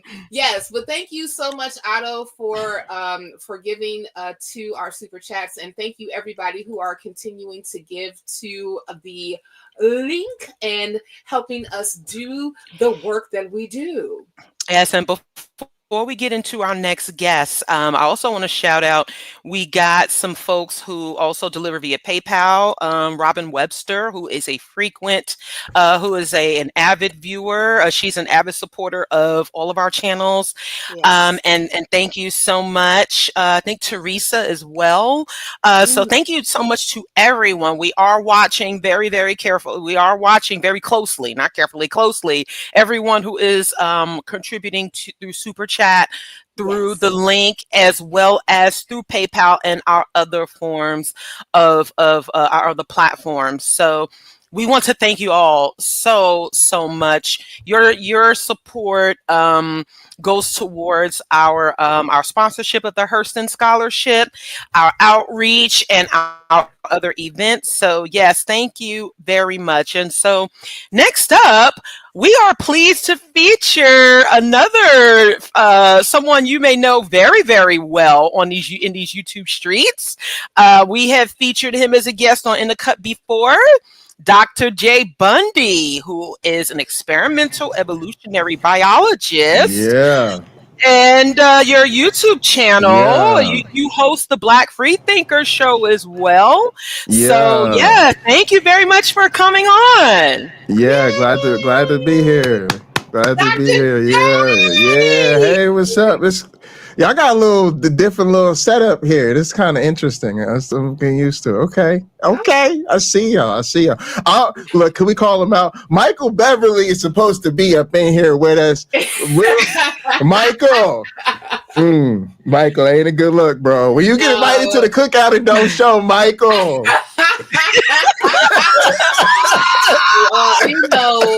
Well, okay, I'm gonna mess with but I will give. Okay, so before we completely destroy Mike, we want to give him the benefit of the doubt. We want to give the benefit of the doubt. Yes. Because Michael did a feature, all of us, on his channel, basically talking about skepticism. And, basically, going against like people who happen to be Christian apologists that, basically do an apologist for slavery. And we all have like, it's great. Yeah, I love Michael.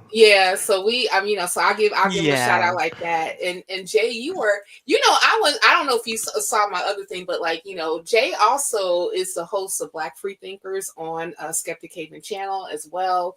And, yes. And Jay, I remember you did a broadcast by yourself because when nobody else. It happens. It happens. But gee, I was just like saying, oh my goodness, like you was taking me back to my Christian days when I was watching, and I was giving you hallelujahs and amen. I really appreciate love and support. And yeah, and Michael is great, and I record with him pretty regularly. But I'll definitely say he does what he can to learn from other people and to grow, but also to center other voices on his channel. So I definitely appreciate that. I'm just giving him a hard time because he's my buddy. And I also, before we get into our thing, we hope you're okay, Michael. Yeah, he got a new baby and all that. He probably just slipped up a little bit. But I will say before we get going, man, I love this organization, and BlackNonbelievers is look, people have to be honest. This atheist space was not built for us. Right. And that is a lot of things. It is our own culture not really knowing how to deal with atheism.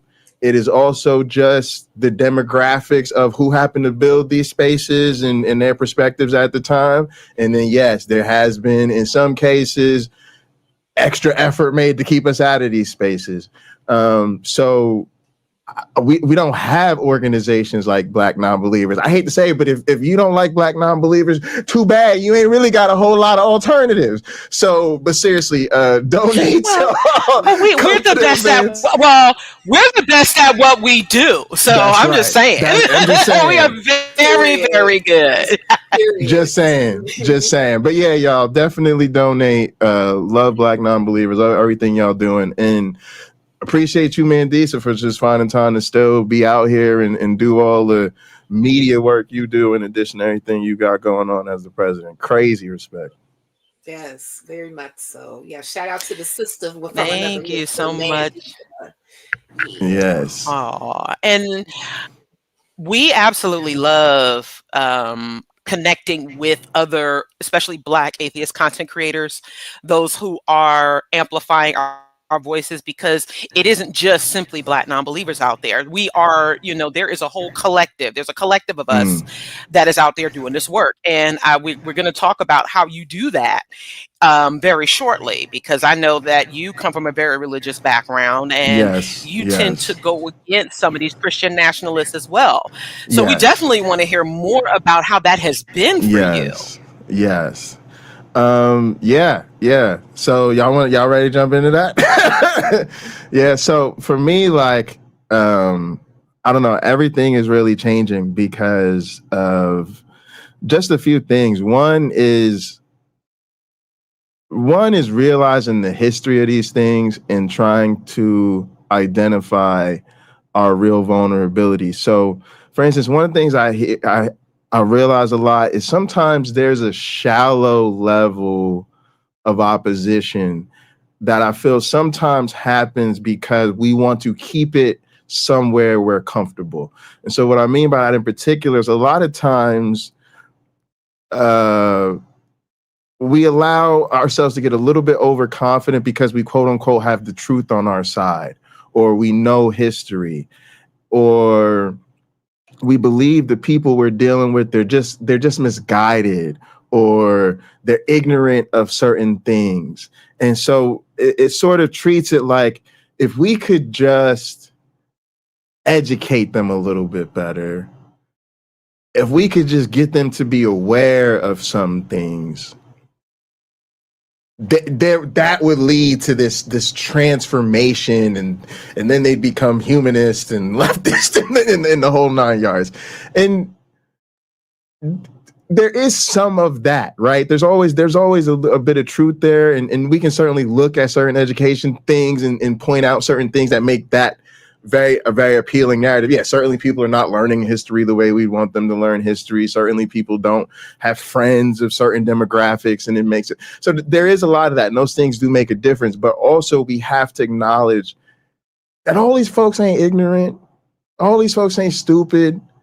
And there's a deep legacy that, say, for instance, the Christian nationalist movement that we're dealing with now, that is intricate to American history. That's always been there. And so sometimes we're a bit naive, and we got to know, like, let's really deal with the real, which is this is who this country has always been to various degrees. And it's time for those of us who have sort of woken up to the realization that, yes, it means our times too. I think that's where the real shock is coming. We just thought for some reason, something about the year being 2025 just entitled us to be past all of this.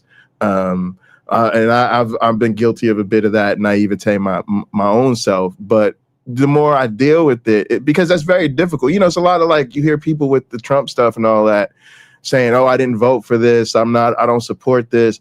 But we could rewind the clock just a few months ago. I was watching videos where people was going to Trump rallies and legitimately trying to understand where people were coming from. A lot of times the number one issue was immigration. So y'all were literally saying, no, I'm with Trump because he's promising to deport people. And then we get on the flip side of it, they start deporting people, and you want to tell everybody you didn't vote for this. No, we have the tape. And so there's a lot of that going on. And then the second thing is, I'm going through a breakup, y'all. Get your violins out. Somebody had the audacity to break my heart, y'all. I got your violin. I got your violin, Dr. G.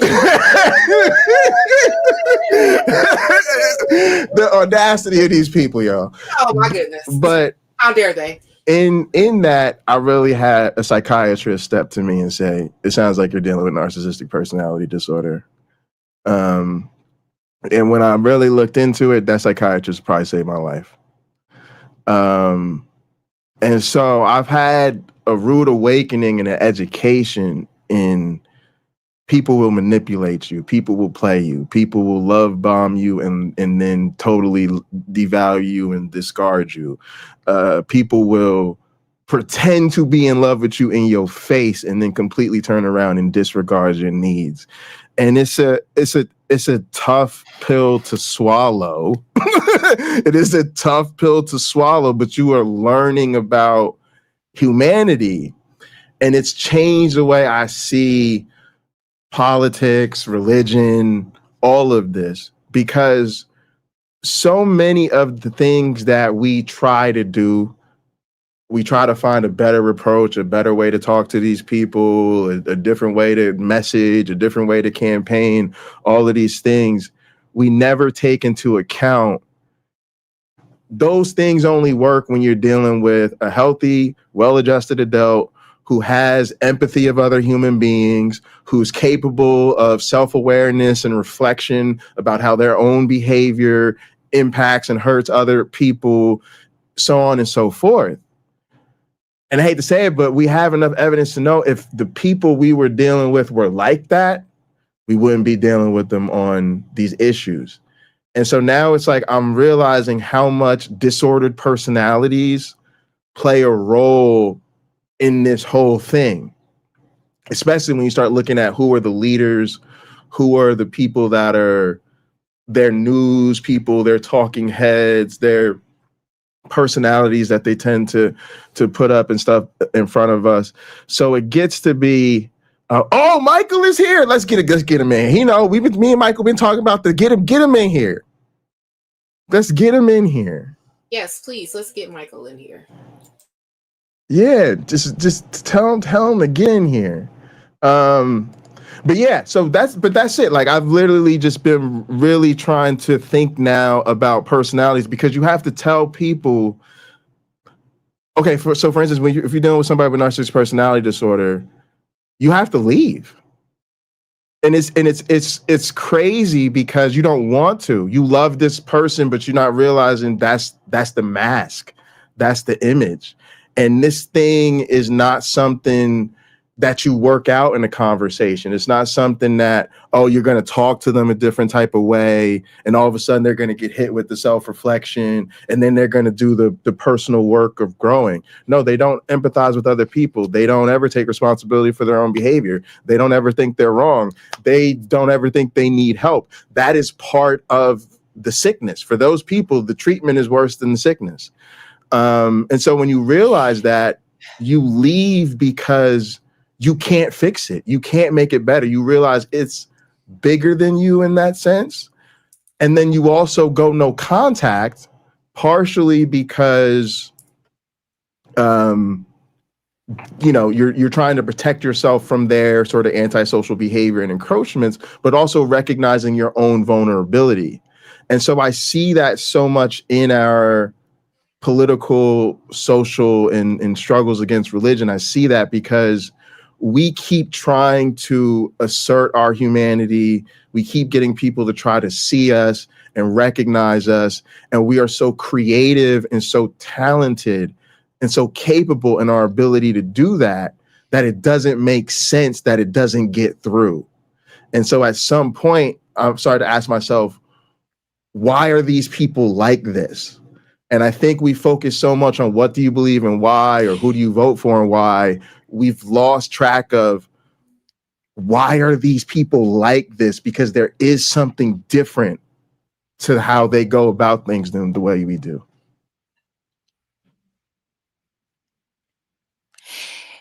Thank you for that, Jay. And that, I often ask myself a question. And welcome, Michael. Hello, thank you so much for everybody. joining us. And I have a question for both of you. Yes. Jay, we just talked about you a little bit, but no, we're good. No, we absolutely appreciate all Good to of your see you, content Mike. on your channel, and we'll I be deserved sharing your information. Yeah. I deserved any ragging. Me and my little co-host fell into a deep sleep, and my wife just kind of shut the door and left us alone. And when I woke up, I got up and I saw the message from Jay, like, "Hey, you're supposed to be here in the green room." I'm like, "Oh my goodness, I'm so late." But my apologies, and it's good to see you all. Thank you so much. Yeah, And thank thanks so you much for for being joining a us, part of our Mike. live stream where we are raising funds for Black non-believers. And so when you were talking, Jay, the one thing I've been thinking about all this time is how many everyday people exhibit the same personality disorders and personality characteristics as our current president.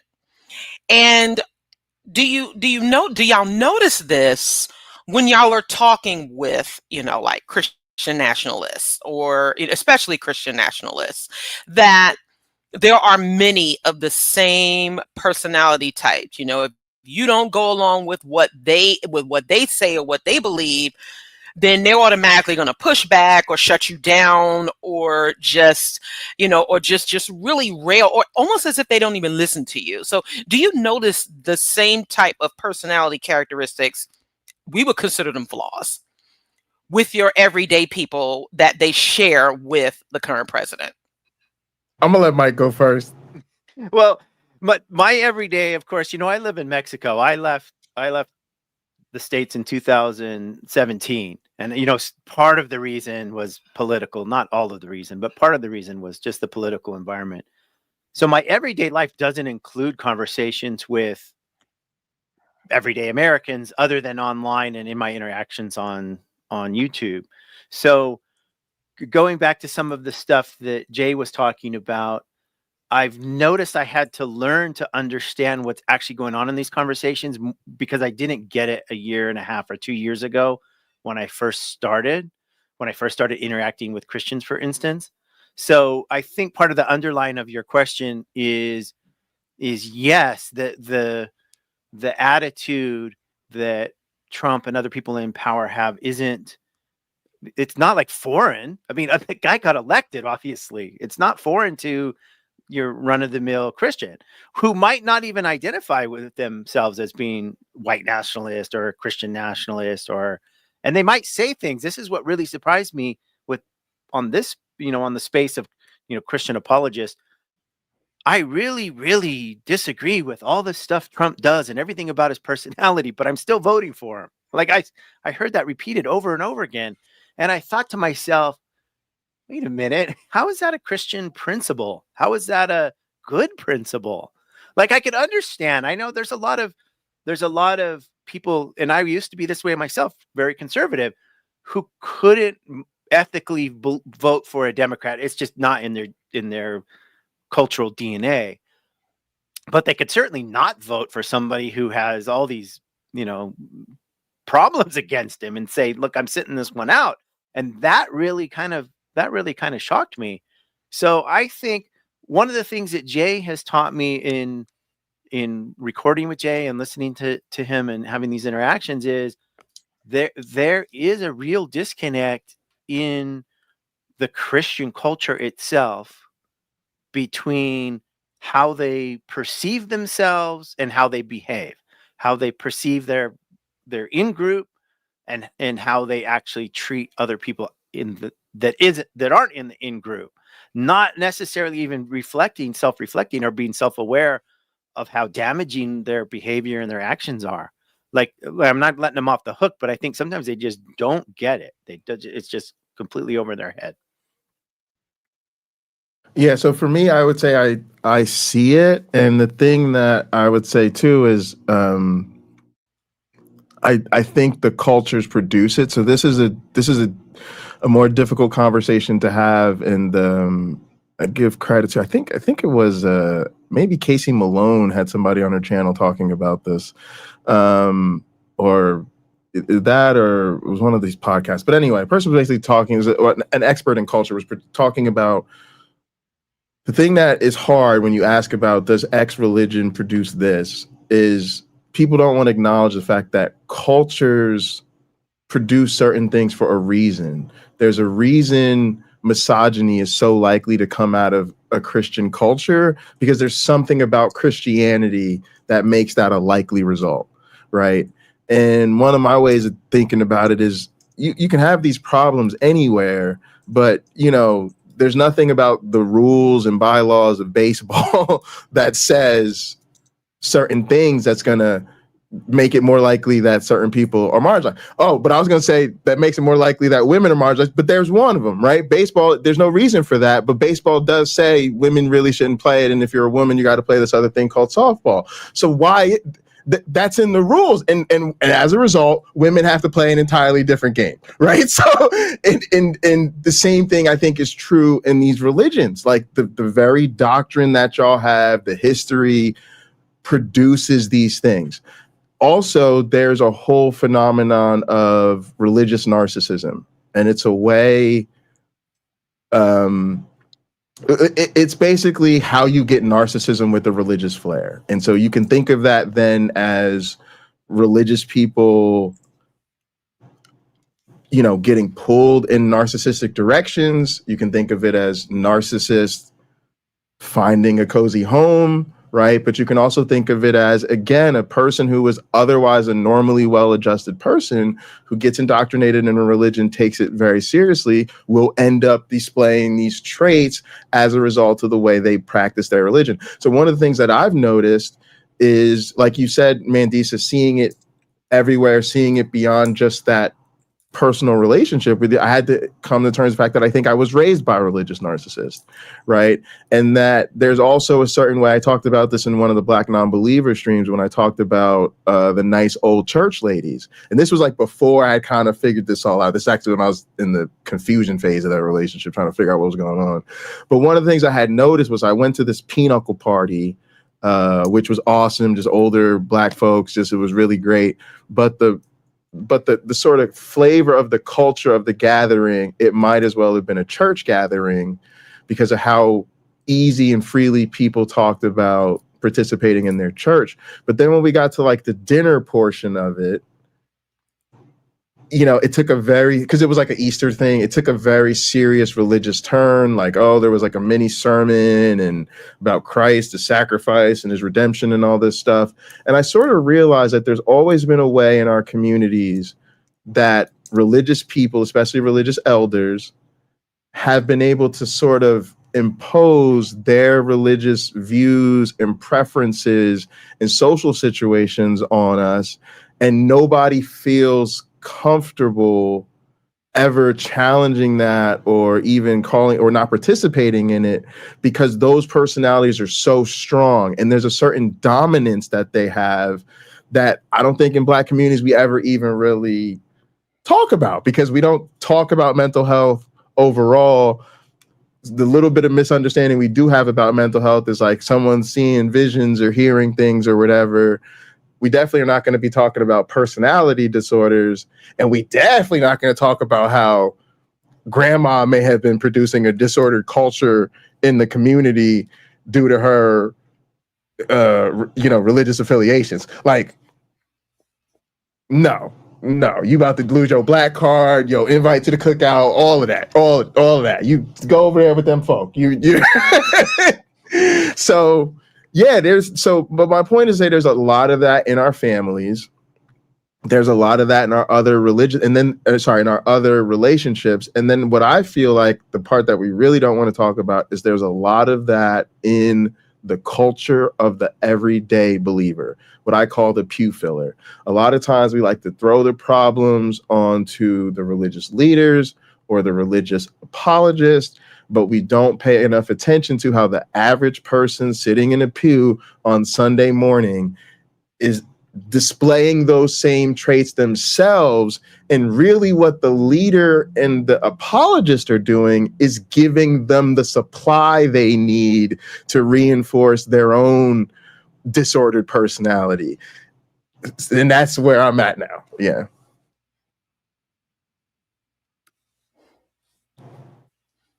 Sorry, I was trying to press my unmute button. It was not like. Nah, you good. But yeah, I was just going to comment on like, yeah, that's like the equivalent of putting raisins in the potato salad. Yes. Yeah. You ain't finna talk about grandmama like that. No, no. Right. Don't you dare. Yeah. But my question for the both of you is, how do you go between having opening up yourselves to having like a conversation with a person who may, have a difference of opinion, especially when it comes to, belief or politics on one side versus, just, basically just calling them out for, some of the things that they actually just say that's like, just against the fray. Michael, before you got here, we briefly were just discussing the series that you were doing, that you featured all of us in, concerning, our conversation about, Christian apologetics, especially when it comes to their stances on slavery versus the Bible versus, what happened here in the United States and basically in the Western Hemisphere. So I know for me specifically, I'm kind of, because I'm old and crotchety, that I have a hard time, having, just like shutting down people before they, get their words out when it comes to like, if we kind of differ on one side versus another. And maybe I could possibly like soften my stance on, being willing to have a conversation with people to see if we can meet in the middle. Is that a thing that we can really do right now? Or is it just that we just have to be always on the constant, like, I got to call you out for your shenanigans? You want me to go first, Jay? Or go ahead, Mike. Okay. I have changed over the last year, I think, on this. And I think I'm more now kind of in your face, pointing it out and saying, wait a minute, did you realize what you just said? Or are you understanding what your real position is? Let me give you an example of why I think this is important. And not everybody has the same personality, but I'm pretty outspoken and I have a thick skin. In this series that I have going, I knew going in that Cynthia, your interview and Mandisa's interview, and I have one coming out with Jenna, I knew those would do very poorly because I've had Black women on before and they just do poorly. They don't get received. So I said to myself, what can I do to fix this? So right before your interview with me went live, Cynthia, I took you off the thumbnail and I took your name off of the title. And I put two white guys in Klan outfits and I put the title as Misrepresentation and Lies in History. And that video took off. For me, it's done very well. Now, I'm a small channel, but it did like 1,300 views. Jay's video. That's like take the family pictures down before you sell a house. Yeah, exactly. So the video with Jay, it got like 500 or 600 views. So I think my audience is used to seeing Jay and they're happy. But what I noticed is this is in most of my audience is skeptics and atheists. It's a community that, mostly is on our side. They're allies, but that still has to be thrown in their face what we're dealing with. And I think that's where I'm at now. It's got to be that you have to sort of incite people's emotions and you have to throw the stuff in their face. And that's why you see my videos and I'm cussing and screaming. And I realize, and I'm getting a lot of comments like, you're finally actually dealing with William Lane Craig the way I wish other people would deal with William Lane Craig, because he's a racist, he's a bigot, he advocates slavery. He still wants slavery today. William Lane Craig with Ben Shapiro said, I wish we still had slavery today. He does not like the 13th Amendment. He thinks slavery today would be a good thing. And he advocates genocide. Like, genocide's good. Those babies went straight to heaven. It's beautiful. So I think we've got to the point where you can't soft pedal this. You have to call it out what it is. We have to. And that's where, Jay's helped me see this. And I think this is where we get people involved in the conversation, because they either put up their walls and they don't care, but then they would do that if you were nice. Or if they have some humanity and empathy, they say, wait, What's going on? I want to know. If they have empathy, they'll want to know, and then they'll listen. I just had to ask Mandisa and Cynthia, how does that feel to hear in 2025? Right? Because that, to me, that does feel like we have to take our family pictures down to make sure we sell the house for the correct value, which is still the reality, right? I was just thinking, because I saw, like, by the time that I got a chance to view it, it was like over 1,000 views, the video that you released Friday with me and you. And I'm not surprised. Black women specifically are oftentimes ignored and dismissed, even though, a lot of times we're the ones who are holding up the institutions and making sure that, shit is still, running correctly. So, I hate that it's the case even now, but it's not shocking. It's not shocking, but it also shows why there is support needed, especially now during this broadcast and in the future. It's going to take some time to dismantle this part, and it's sad but not surprising. But we just have to, and we need to. We need to make sure that y'all, as our allies, both as men and as atheists, making sure y'all continue to do that work to continue to dismantle that. So that's what it's going to take.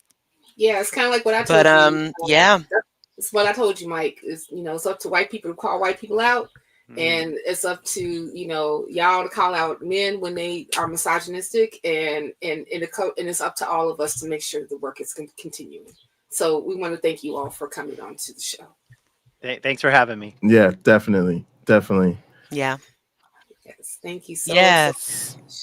Everybody there. Yes, we appreciate y'all so much. We do. And in the chat, remember links to Dr. J, Pocket Locker, and also Michael Beverly's channels are going to be there in the chat. So please check out and also make sure that you all are supporting their work that they're doing over there, because they're doing really good work. But Mandisa. Absolutely. Mandisa. Yeah, we're going to move right on to... Yes, I'm here. Mandisa. Yes. We got a donation. Yes. Yes. We got donations. We got more donations.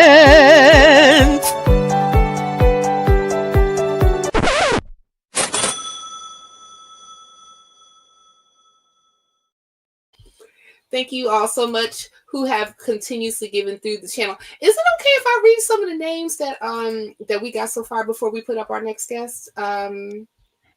That have given so far. Real quick, because I want to, real quick, because we want to make sure that we get to our next guest who has been so patiently waiting for us. But yes, please do. Sure thing. Yes, we want to shout out to Scott, Skeptic Haven, Mary, Ryan, Nikki, Bakari, and Herman. Thank you guys so much for giving to the chat, giving to Black Nonbelievers and supporting the Spring Live Drive. Yes, and once again, we have been getting donations through PayPal. Shout out to Barber Media. Shout out to Mary Fisher as well, and to Tracy and Robin. So once again, so thank you all so much, and thank you to everyone who sent the super chat as well. Keep them coming, please. Keep them coming. Keep them coming. Yeah, we want it. Cynthia and I do this thing where we bounce music off of each other like all the time. But all the time. Yes. So we're gonna bring on our next guest, Joe, the Kentucky Atheist, who I was recently on his show, his live stream, and he is an atheist advocate from rural Kentucky, which we know you have your work cut out there, sir. Welcome to the Spring Live. Thank you for being here with us. Thank you for having me. I'm glad to be here. I've been watching the show. It's been a great show. And hey, if I got to wait for you guys to read 100 names, I hope that's the case. You know, like. Well, thank you, Joe. Hopefully, as they used to say back in the day, hopefully you can speak that into existence so that we can read 100 names for all who have given Right. to the broadcast Spring Live Drive. Thank you so much. Yes, so you and I have a couple of things in common. So we both debated Kent Hovind recently. Speaking of Christian nationalists and creationists, last year I debated him in what was that, July of last year? And so you recently, can you tell us a bit about your experience debating him? And yes, tell us a bit about that. So, I mean, a lot of it was what I expected. It was classic Kent Hovind. Kent Hovind's going to say the Kent Hovindisms. That's what he's going to do. It was surprisingly exhausting, though, to do. I was like, I had to sit down in a quiet place afterwards and just clear my mind. Kent can be very emotionally and intellectually draining to deal with. But I mean, I think that as much as I disagree with Kent Hovind's personal life and a lot of the problems I have with the things he's done and stuff, he's still one of the leading characters in creationism, and a specific culty kind of creationism. And so with the Ark Encounter protest coming up, which I've been trying to promote, it seemed like a perfect fit. And I got word through Robin, actually, that Kent Hovind was bringing his cult to the protest. And so I had contacted DAL myself to try and get Kent to let me organize around him rather than it being a disruptive mess. And I feel like that would be better for everybody, really. And 2 sentences into the conversation, it was debate me now, debate me. And I was like, look, Ken, I'll do that if that's what you want to do. He wanted me to come on and do it right that moment. And I was like, that's fine. I don't care to do that if you want to do it another day or whatever. But I just want to talk to you about being a decent person when you show up. And I don't know, he's gonna do what he does, I guess. Yeah, and that'll be very, very interesting to unpack, because yes, I too felt like it was very exhausting, right? And we see this often with apologists, especially the creation apologists. They will move the goalposts, they will ask all of these different questions in which they may not even realize that they are contradicting themselves. So, I just, and I know I tried to bring it from a real world perspective of why his views are a problem in the real world, but he clearly doesn't live in the real world. And the fact that he thinks that he keeps winning these debates with folks who clearly, have more of a real world and knowledge base than him. Yes, it's, I know that it definitely takes some patience, and I know folks in the BN team were like, oh my gosh, you definitely took one for us. But I share your frustration in that, and you did yours online, right? You didn't go to Dino Land in person. No, I did it from right here in Kentucky. Because I feel the same way about debating Kent as a lot of the audience does. And let me say this, though. Again, Kent is the largest figure in creationism. 37% of American adults, according to Pew Research, believe that the earth was created in a creation event. 2 people were the first people on earth, and that the Bible is literally true. So there's a problem, and it needs to be addressed. Whenever I went and debated Kent, I didn't debate Kent for the sake of the atheist community and the audience there. I wanted to debate Kent in front of his audience and his people, because those are the victims of what he's doing. So just to be clear, there is some moral reason to interact with Kent Hovind. Just say it. Yeah, okay. Yeah. We'll go with that. I was actually supposed to go with Mandisa to Dino Land, but unfortunately my kid got sick, so I wasn't able to go. But I will say that there were, certain things that was good that came out of it. Well, one, we got the views to monetize the channel, so y'all get to the super chats too, so you can do that.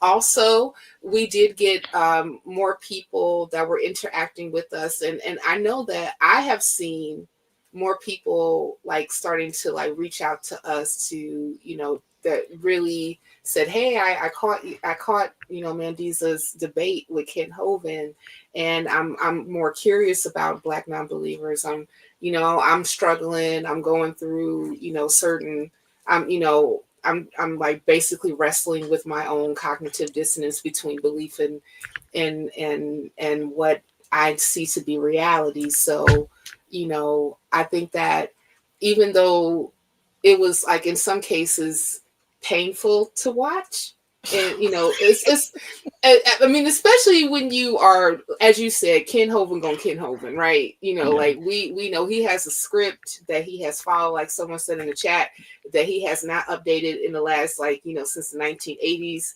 He has a very, interesting past, and to say in the least, and some of it is quite problematic, which will make me question, his own moral center.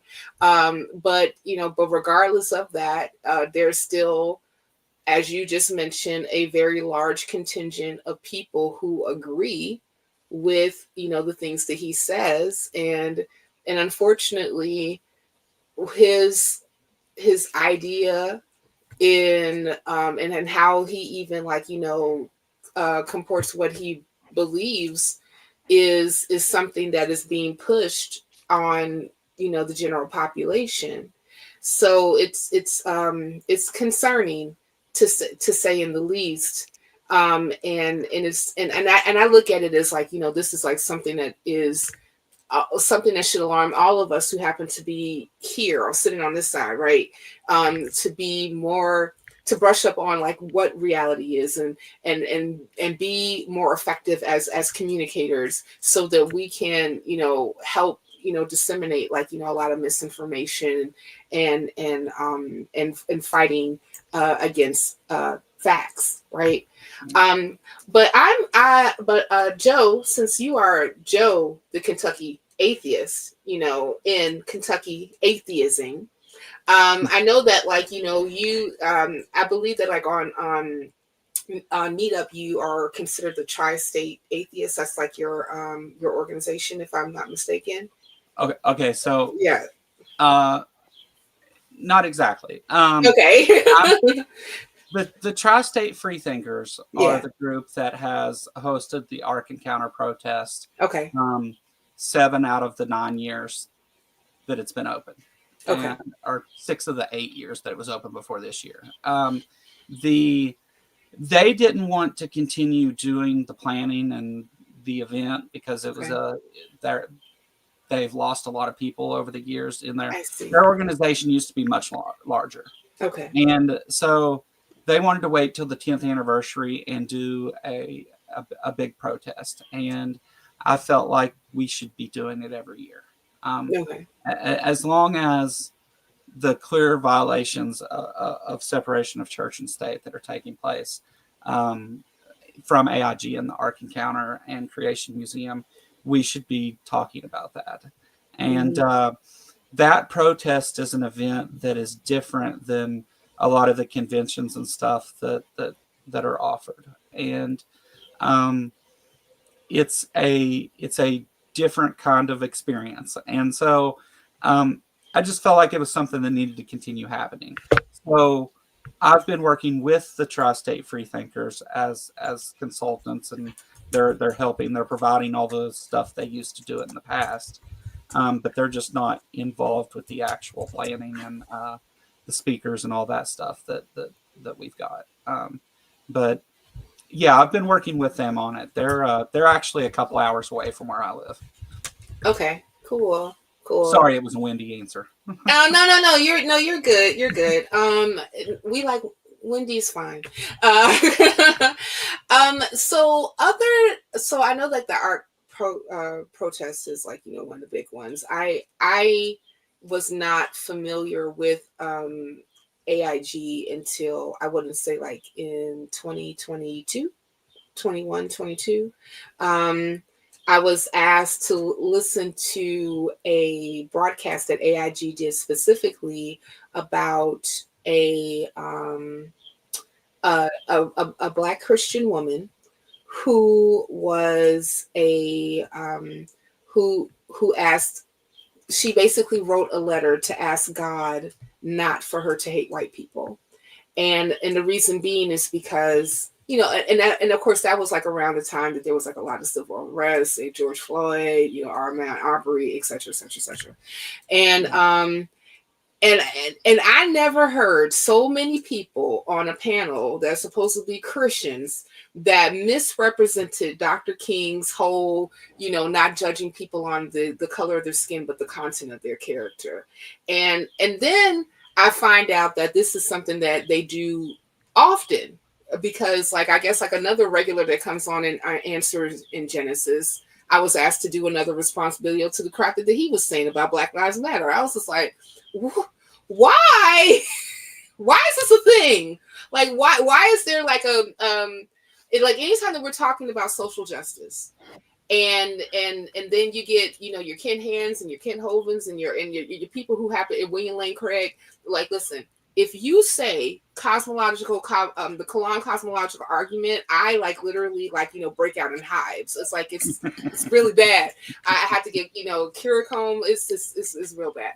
But like, you know, if you may see it from a different way, especially like, you know, with the work that you do, why is this like such a big misconstruing with, you know, like a lot of people who happen to be like in this Christian mindset with nationalism, and also misconstruing people's positions on social justice? Well, first of all, great on you for looking at it from that perspective, because that's something that doesn't get talked about a lot. Mm-hmm. Growing up where I did in Eastern Kentucky, of course, it's an extremely religious area, but they're not just religious. They're almost all young Earth creationists. This whole part of the state is young Earth creationism, or they don't call it that, but it's fundamentalism is what it comes down to, and there's a lot of variety in how that's expressed. But I think what the thing that you're talking about, though, is what happens because of the perceived Christian persecution.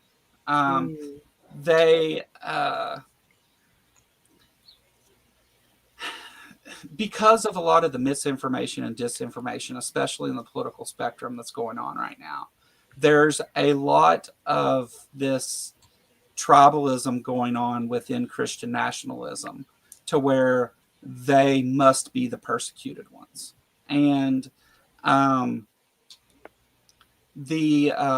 events that you talk about that were ongoing at the time after George Floyd and the BLM movement, and those things happened, they had to discredit that at all costs. So if that means misrepresenting it completely and just straight out lying about it, they'll do it. Because what I've came to realize about Christianity is thou shalt not lie unless it's for God.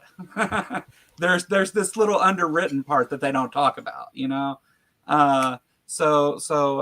Well, I think they call it bear false witness or whatever, but you know, like, it's, if you're doing it for God, you can do all the dirty stuff you want if you're doing it for God. And one of the things with fundamentalism, like the political spectrum we see today, is that it's not as complex as it seems. It's a very simple thing. There's not this 4D chess going on. It's ignorance and misinformation and disinformation that results in what it always has: hate and bigotry and racism and anti-science intellectualism. All those things fall into that because it has to. They have to be that. If they're not that way, then they don't have that unique identity, and they're losing that. And the more they lose that, sociological studies suggest that they don't part from their religion. They become more ingrained and more fanatical. So I think as younger creationism dies, and it is dying, that's what we're seeing happen. Although it has a large number in the United States, it's very much downtrending now, because people can look at the claims that they make and check the absurd things that they say right in their pocket, which makes it, and once they start checking those things, it leads them down that rabbit hole of, what about this other thing? What about this other thing? Which is a good thing, but they have to be anti-intellectualism, anti-science. They have to be against all those things, because if not, they lose all that. They don't have any of it. And it's just that simple. To remain the persecuted group, they have to deny anyone else's persecution. Right, absolutely. So, Joe, real quick before you go, tell folks about the Ark Encounter, what they should expect, and why they should be there. Okay, so Ark Encounter protest. Yeah, right. The Ark Encounter protest takes place in Williamstown, Kentucky, on July 6th this year. There will be a number of speakers, and including Aaron Raw and Hemant Mehta is supposed to be there. Godless Engineer, Secularity, Jay Bundy that was just here is going to speak. Mandisa is going to be there. We've got quite the group of people coming, and it's one of the times that, rather than meeting and talking amongst ourselves, we get to actually protest these things that are going on, to actually go do the thing that we talk about, right? The Ark Encounter, ran by AIG, was built on a number of subsidies from taxpayers in Kentucky. The land, the building, they get 85% tax rebate on everything. And the promises that they made were almost immediately broken. And for those tax rebates, they said, well, it'll bring business to this, and it's going to help the schools, and it's going to do this. But actually, they ended up taking away from all those things. And they built their own food and lodging and all that stuff there, so that they got all the money. And it's actually been a burden to Williamstown and Grant County. And so there's that. And there's also the dinosaurs wearing saddles walking around with man, and the boat, and the Magic Zoo boat and all that stuff. There's all that too. And it's fine to go and rib on Ken Ham or whatever, right? But there's also this thing where right now, especially, people going and standing up at these events and showing what they really are, and pointing to the truth and correcting bad ideas with good ideas is a thing that everybody needs to be doing as much as they can right now, because we're in real trouble in a lot of ways. And that's all of us. Especially the minority and marginalized groups in this country have been scapegoated into being this boogeyman that they're not. And events like this give us the opportunity to use our voice to point out those things, and to tell people to go, hey, you should be going to these school board meetings, and go to these local town halls if they have them, and speak up about these things. And we're demonstrating the act of actually doing that in real time. So I'm excited about it for that reason. Information, arkencounterprotest.com has all the information. My YouTube channel, my Discord, all of my social media has all the information, discounts on hotels, all the stuff you need if you want to show up. If there's some other issue or whatever, you can always contact me, the Kentucky Atheist at gmail.com. Thank you so much. And we'll make sure that we're going to put out those links in the chat. And also, I don't know, like Mandisa, we could probably to meeting you in person. Yeah. And we could probably also put like some of those links in the description after the fact, so people can come back to it so that they can make sure that they are going to learn more about it and even be able to be a participant. And I also put the meetup information in the chat as well, so people can get perfect. Sounds great. Yes, we absolutely will. Yes. So thank you so much, Joe. You enjoy the rest of your evening, and I look forward to seeing you in July at the protest. Yes. You as well. Thank you so much for having me. It was an honor. Right. Thank you for coming, Joe. We appreciate it. Thank you. Yeah. So Cynthia, we got another donation.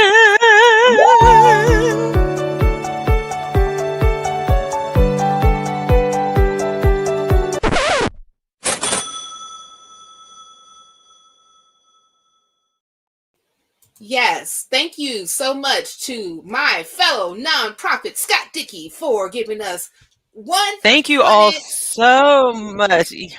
Yes, I gotta say $102.40. That is what the donation is. $102.40. I'm gonna bug you about the $2.40. I don't even know why, but thank you, Scott Dickey, for your donation. Yes, and yes, and there was a question in the chat: will the donation remain active after the show? The answer to that is yes. You can also still super chat us through this video, and also you can donate via our website. You can, and just a note about the donation, about your donations, we do have our Platinum Seal of Transparency for 2025, because we want everyone to know where your support goes and that you feel good about giving to Black non-believers in the work that we do. So thank you all very much. And right now we have a short video that we're going to play before our next esteemed guest. So we will play that now to give you just a good idea of what we do at Black Non-Believers. In action.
Hey, shout out to All right, all right, all right. Yes. And just we bring on our special guest who is ready. Again, we will be establishing a travel scholarship in honor of Gene Taylor, who was one of our avid supporters, our very, very dedicated supporters and members who passed away suddenly in 2022. We here in Atlanta miss him dearly. You really, really would have enjoyed. He was an unapologetic atheist, an unapologetic traveler, just a freak. I mean, just really loved and supported the work that we do. And we encourage you to support just as much as he did. And so I'm so glad that there were pictures of the first African Free Thought Music and Arts Festival that took place in Lagos last year in Nigeria, which I had the honor to be a part of, because our next guest is the founder and the main organizer and main leader for that event. He is a longtime humanist leader, Dr. Leo Igwe. Dr. Igwe is both a scholar and an activist. He holds an MA in philosophy from the University of Calabar in Nigeria and a doctoral degree in religious studies from the University of Beirut in Germany. He also serves on the board of Humanist International, and he devotes his time to working to eradicate witch persecution and fostering critical thinking in public schools.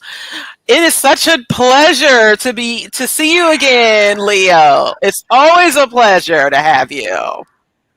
Thank you, Mandisa. Thank you so much. Thank you, Cynthia. Thank you, everyone, for the good work you're doing. You know, fostering non-belief among Black people around the world. So I'm so glad. I'm so happy. I'm so proud to support you anywhere I can. And thank you also for honoring our invitation, you know, to the first music festival, Free Thought Music Festival, you know, and I think we were so excited to have you and have the support of Black non-believers. Yay. Yes. And so for many people still may not be aware of, you know, of your work and how long you have been involved in the humanist community. And so you serve on the board for Humanist International. And I would like to ask the first question of, you know, why is it important for the visibility across the African diaspora? Because this is something that we are trying to strengthen, right? You know, why is that so important? I think people need to hear that from you. Yeah, well, the thing is that, first of all, I was trained to be a Catholic priest. I was going through the training. And I think somewhere very close to the ordination, I said, no, this is not for me. Okay?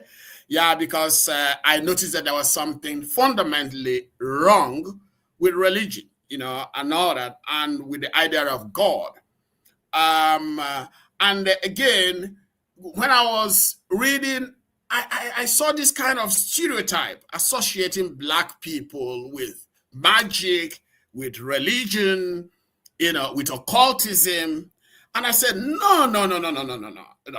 Because I know very well that there are a lot of people who are rationalist oriented, and rationalism has a lot of potentials in terms of development, in terms of growth, in terms of enlightenment in the community.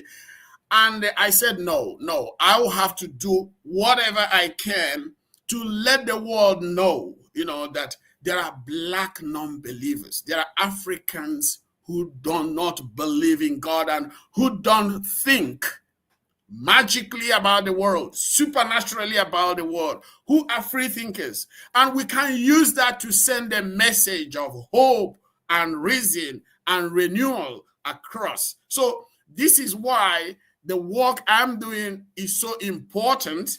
And every time I look around, I try to study, I travel, I continue to see the importance of Black people who are free thinkers.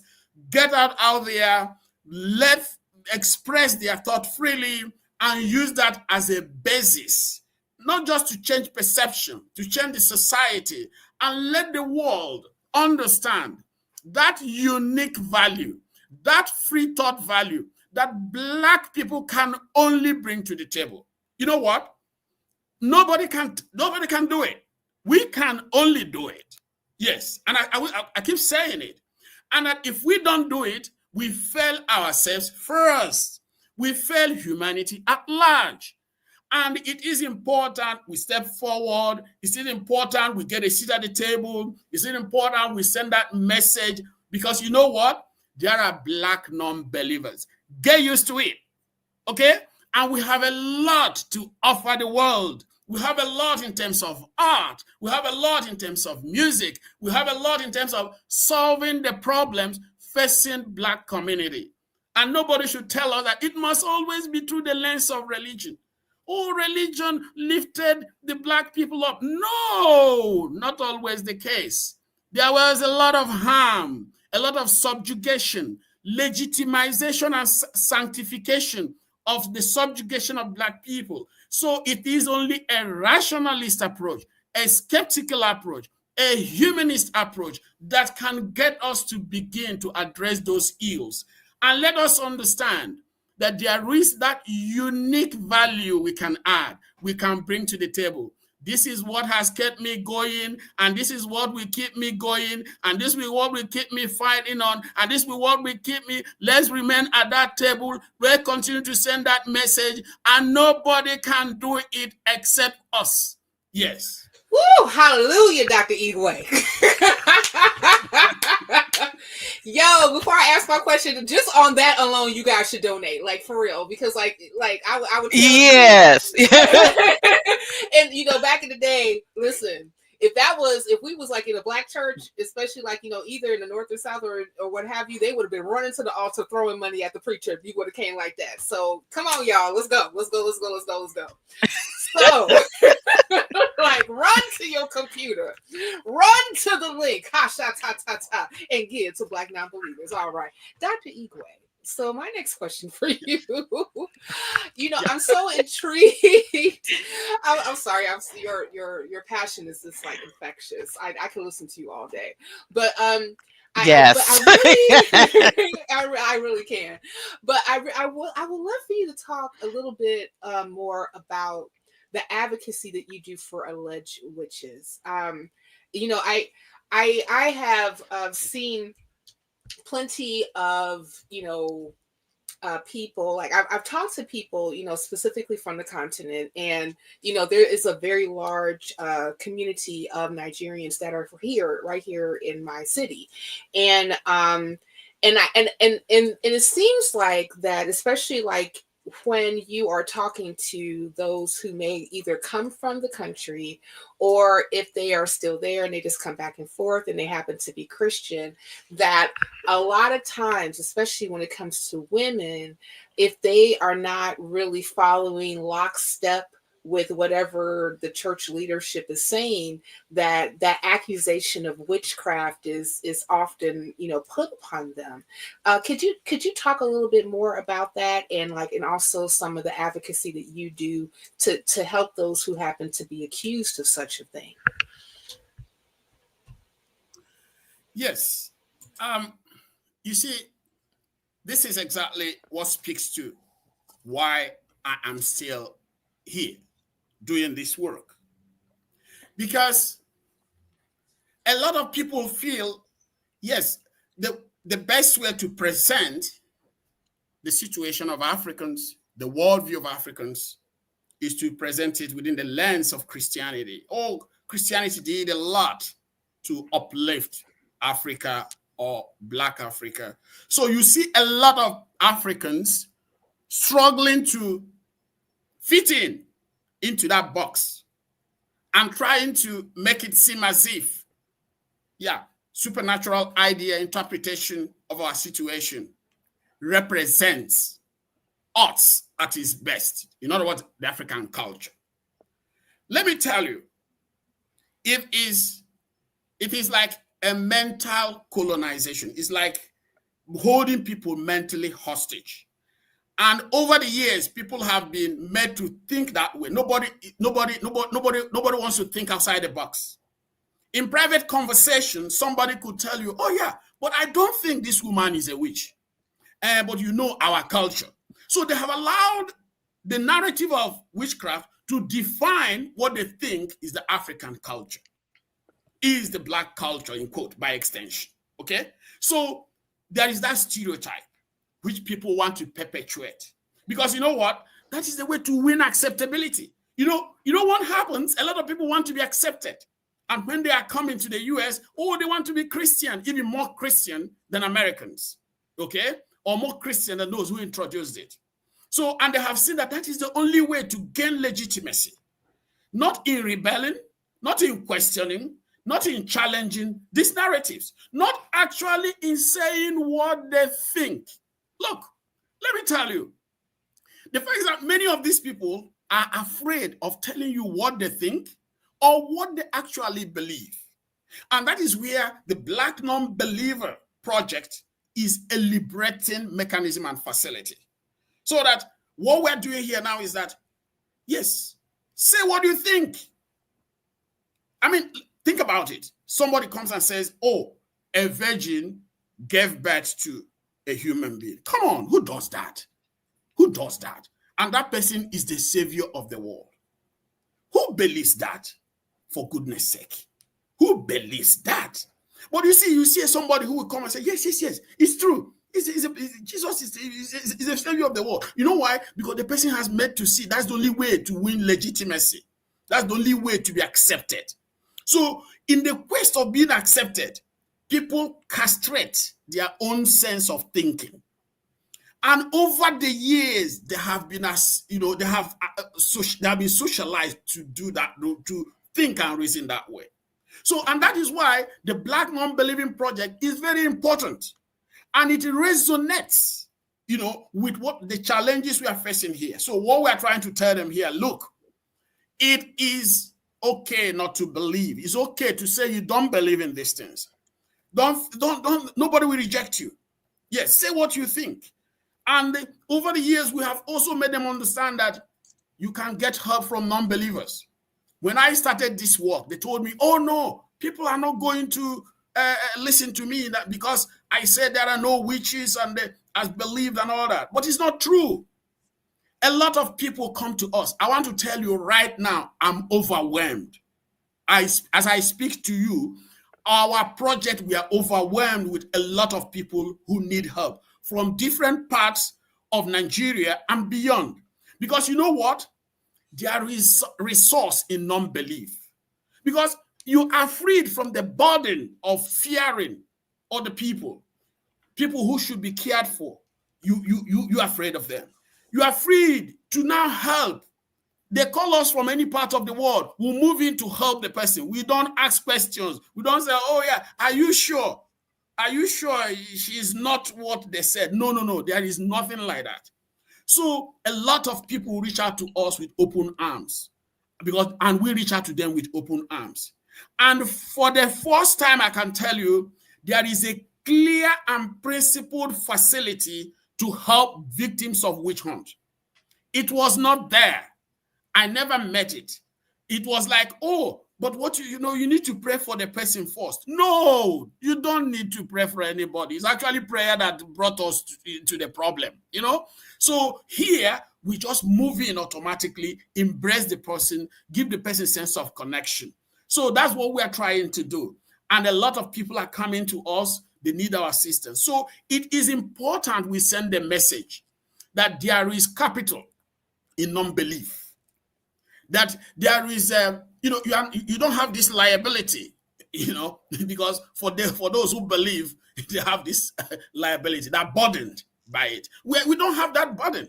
And that's where we are free. We are helping people across the country, across the continent. And we are leading.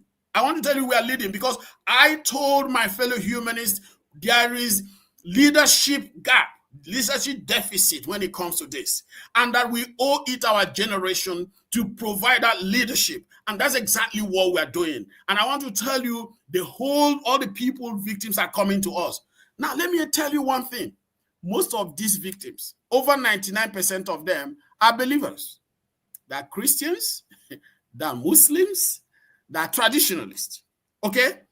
But you know what? they come to us. Yes, because we are not burdened by the belief. We don't treat them with suspicion.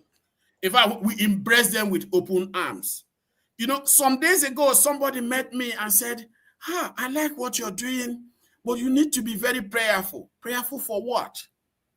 Prayerful for what? Because it is prayerfulness that brought us into this mess. Yeah, because you keep thinking that there's somebody you are talking to who could do that and that, and that's what brought us into this mess.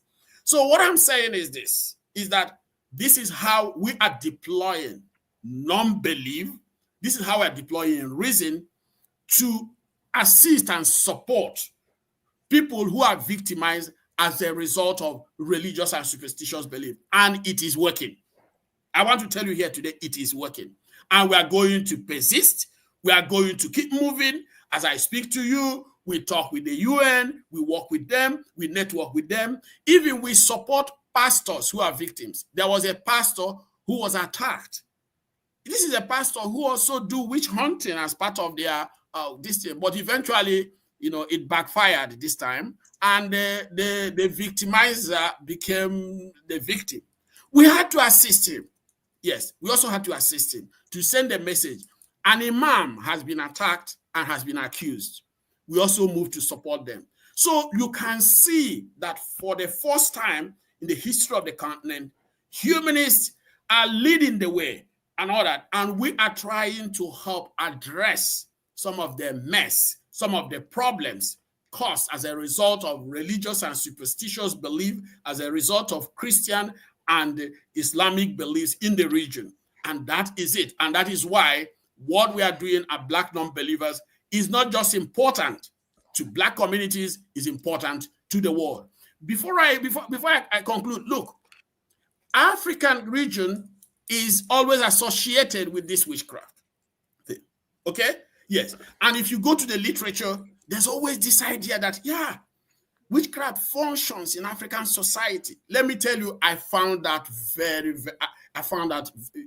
disgusting. You know, I saw anthropologists explaining how accusations of witchcraft functions in stabilizing Africa. I said, hello, did you really do your work very well?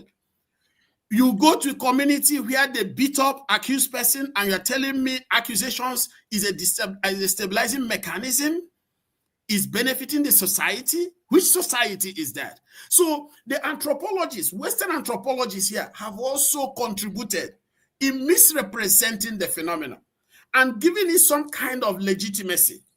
I have told them they should retire. Yes, we have to retire those anthropologists and do away with their misrepresentation and let them understand that witchcraft accusation is wreaking havoc, but we humanists, we atheists, we free thinkers, we Black non-believers are here to contend and do away with that havoc. Yes, Leo, we still got a few more minutes, so I'm gonna definitely gonna ask you a question, you know, a few more, you know, get into this might be a bit of like a in-depth question. So at the festival in Lagos, y'all showed pictures of not just, there were men, women, and children who weren't just accused of witchcraft. Those accusations come with torture, mutilation, with severe bodily harm, and also, which of course causes emotional and mental harm. But these are not just simply accusations. It's assault. And the country of Nigeria has allowed it to persist for so long in certain areas.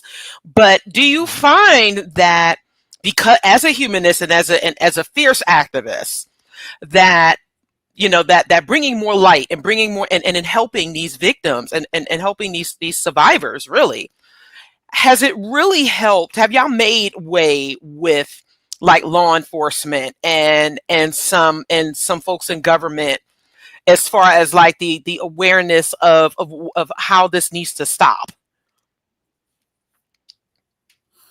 Yeah, I mean this is a good question. The thing is this. Solution. stopping this will start one day, one time, one intervention.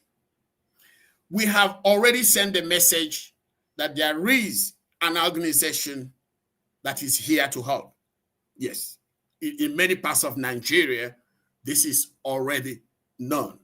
So, yes, it is going to be very challenging because of the kind of society where we find ourselves. Because even the police officers, the law enforcement agencies are believers. Yes, are believers. Most of them are believers. Most of them, they suspect that the accused could be guilty as accused. But what happens is that our laws, we have laws that protect the accused.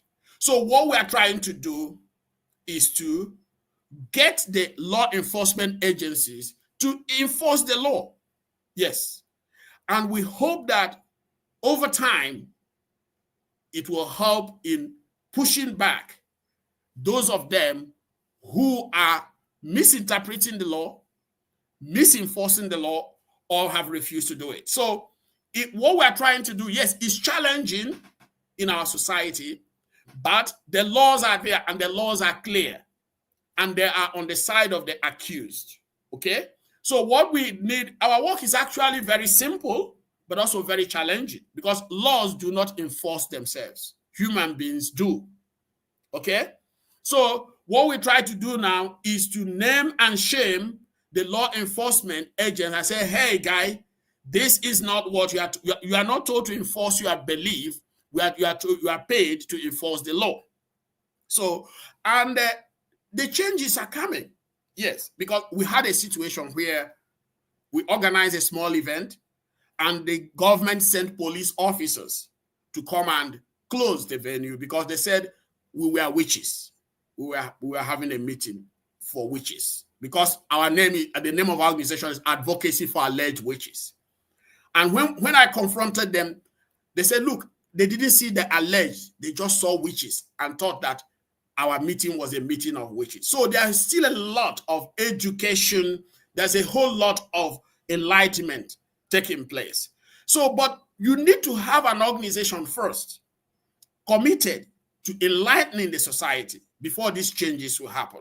So I am hopeful that we'll continue to create the awareness from 2 people to 10 people to 20 people to 200 people standing up. And from there, a critical mass will stand up so that before anybody does it again, people will now say, no. I don't want us to get into this.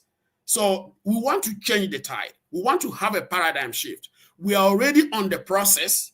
It's difficult, it's challenging, but let me also let you know, it's not just all about law enforcement. It's all about the activity of churches and mosques. They are very, very powerful. And they keep, we are one organization, but we have thousands, tens of thousands of churches and mosques who preach against witches and wizards every day. They are online. Many of the pastors are there. And some of them, so as we are trying to build, they are also trying to destroy. Okay? So, but what we are trying to do is we try to use the law. We try to use the human rights mechanism. We try to make reference to other societies, what is going on in other parts of the world. Like in Scotland, the Scottish church had apologized for their role. So we tell the Christian churches here, hey, man, the people who brought your religion, they have apologized for their role. Can you stop, please? You get it. So we try to use all mechanisms to push them back, to persuade them and make them understand that they have to abandon this vicious, violent campaign called witch hunt. Yes, it's challenging, I must tell you, but history is on our side. Human rights is on our side. I can't see anything that is not on the side of non-believers and atheists and humanists. So what we just have to do is that we keep pushing until we get to that breakthrough, that point whereby, we will now, I will say that we are winning and everything is receding. Thank you so much, Dr. Higwe, for being here. Thank you for your words of of encouragement, acknowledgement, especially when you said we are winning and we are doing the work. We appreciate the work that you are doing, and we are going to definitely make sure that we share all of your information for even like for those who want to help you in the work that you are doing in Nigeria.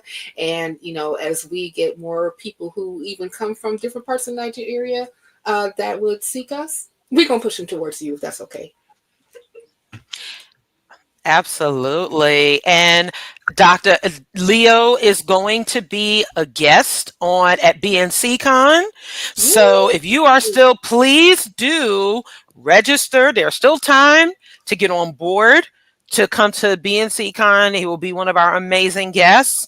So please don't let this be the last time that you support us and support Leo, and that you get the chance to see Leo, who is just so cool as well. I mean, Leo is amazing. And so shout out to Leo to being an OG in this work as well. We pay homage to those who came before us and who are still very, very active in this work. And Leo is definitely one of them. And so we appreciate and love you, and you are definitely our brother in activism and, you know, just in working together across the diaspora, you know, to strengthen, you know, to strengthen our work. So this is amazing. Thank you once again for coming, Leo. Thank you so much, Dr. It's my pleasure. Boyd. And thank you also for the work you do. Thank you so much. Oh my goodness. Mandisa. We got money.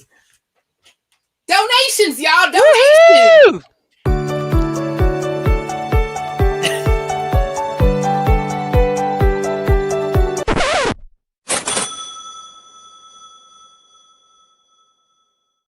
All right, we got 2 super chats that we're going to go ahead and read to you. I'll go ahead and do the first one. Shout out to the Detroit Queen, Detroit Atheist Queen, also the lead affiliate, Kelly, just super chatting to say, I love my BN family.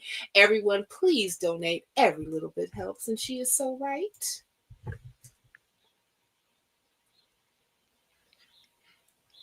Yes, and the second one comes from our very own Cynthia McDonald, which I'm just like, you know, if Cynthia can donate, then so can you.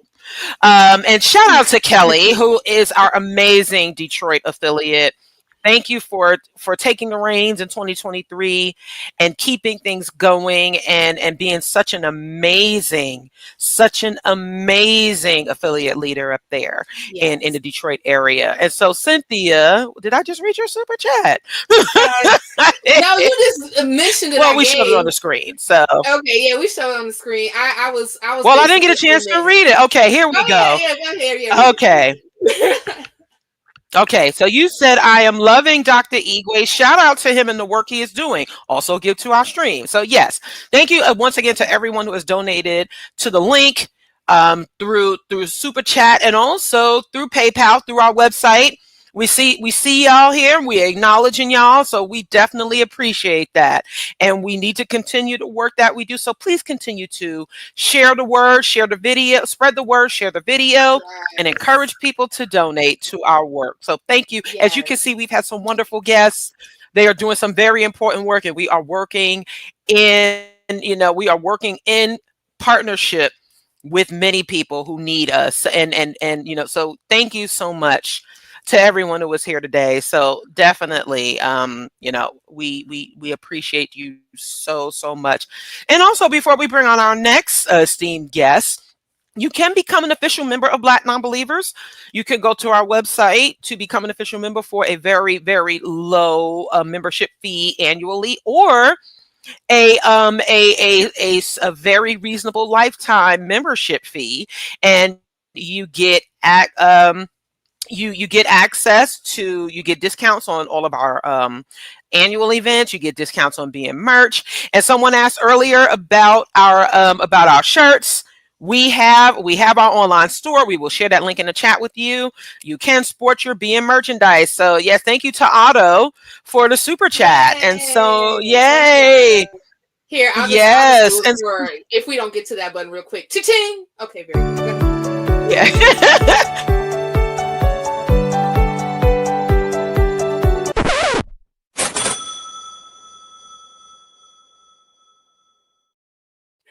crew.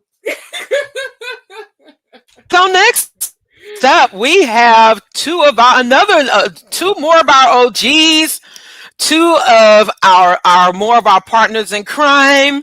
We have Candace Gorham and Deana Williams. So Candace, long time being affiliate and partner, licensed professional counselor, author of the Ebony Exodus Project and On Death, Dying, and Disbelief. She is the current president of the American Humanist Association, and she's also a fellow member of Godless Gospel. Yes. I'm not singing today. I got sick like 2 weeks. I got sick 2 weeks ago, and I barely have a voice. So I'm gonna try to hang in here with y'all today. Cool. Yeah, we don't. Is it what? It's a tenor, right? We don't need the. Hey everybody! We don't need that today. Oh wait, y'all are looking for tenors, so maybe we do need it. I'm definitely would be a tenor today. Yeah, I was like, we kind of do need tenors, but we digress. You know what? Deana needs no introduction, but yes, we got to introduce Deana real quick. Deana is a quirky queer writer and director who makes films that explore BIPOC LGBTQ lives. She has produced quite a few movies, including Tracks and Torn, which have been featured and submitted to film festivals. Deana is also the co-creator of Name Dropping, the frustratingly fun movie trivia card game, and they now serve as the board secretary for BlackNonbelievers. So this is our second board member that you have heard from this afternoon. Welcome, Peace. Yeah. There we go. That was my dance for the show. We appreciate your dance. You want to dance like as the you needed a good dance for the show. Tonight I'm gonna dance for you. I think people should give money just for that. I do too. We're doing the work. We just got a super chat for the yes. Yes. We're doing it for the super chat.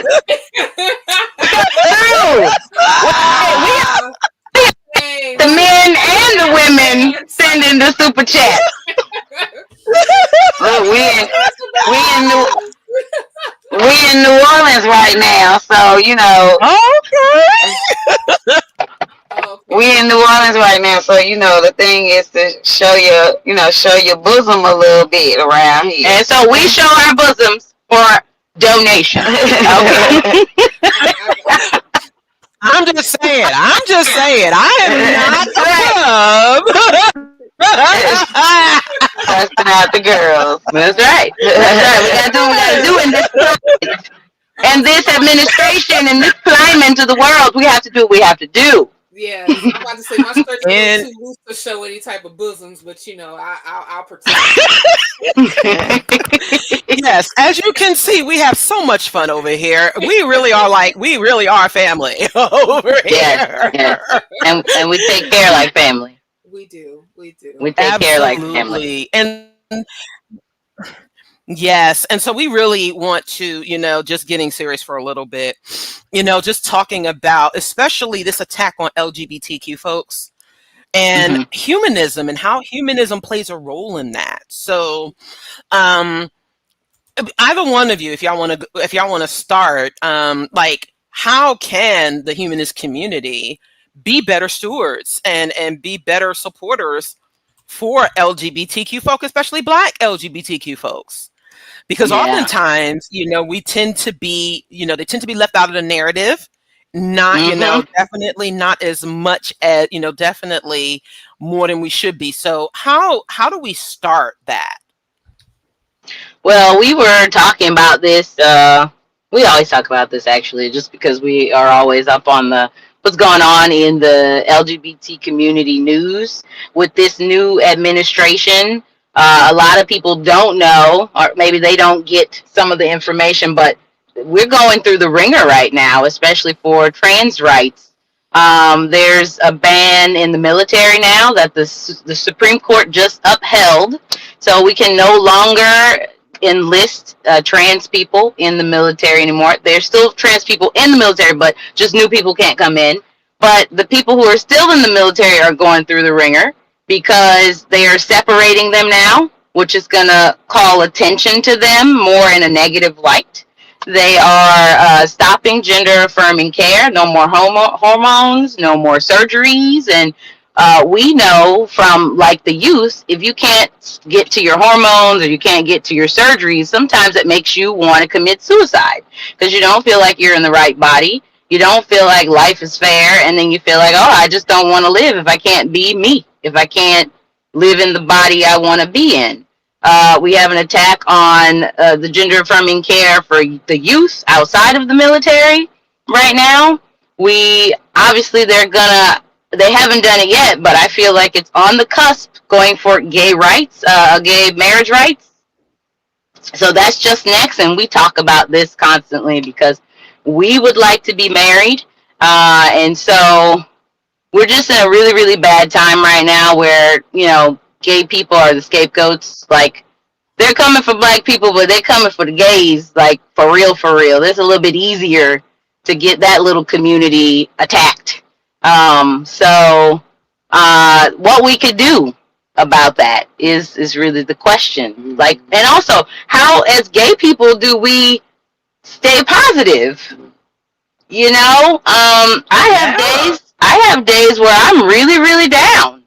I'm really depressed, and I'm like, what are we gonna do? Do we have to leave the country? And I've said I don't want to leave the country. This is my country. Why I gotta leave? Why they can't leave? Y'all are the small people, the small minority that has a problem. The majority of the American people are okay. They're like, yeah, whatever. Gays love. Right? Everybody love Drag Race. Right? You toss your fan. Like, the only people that have a problem with this are religious people, and then these Christian nationalists, people who want to change everything and go back to a time when, nobody was happy but them. So the question is what can we do? What kind of things can we do? Well, I mean, I think, for example, like what you're doing today, Mandisa, is one of the most important things that people can do, which is, if you got a platform, elevate voices that can share the stories. Because, we were talking about this, as Deana and I were kind of chit-chatting about what we might talk about today, we were exploring the fact that, when you're outside of a community, when you're in a community, you think, oh, everybody knows X, Y, Z.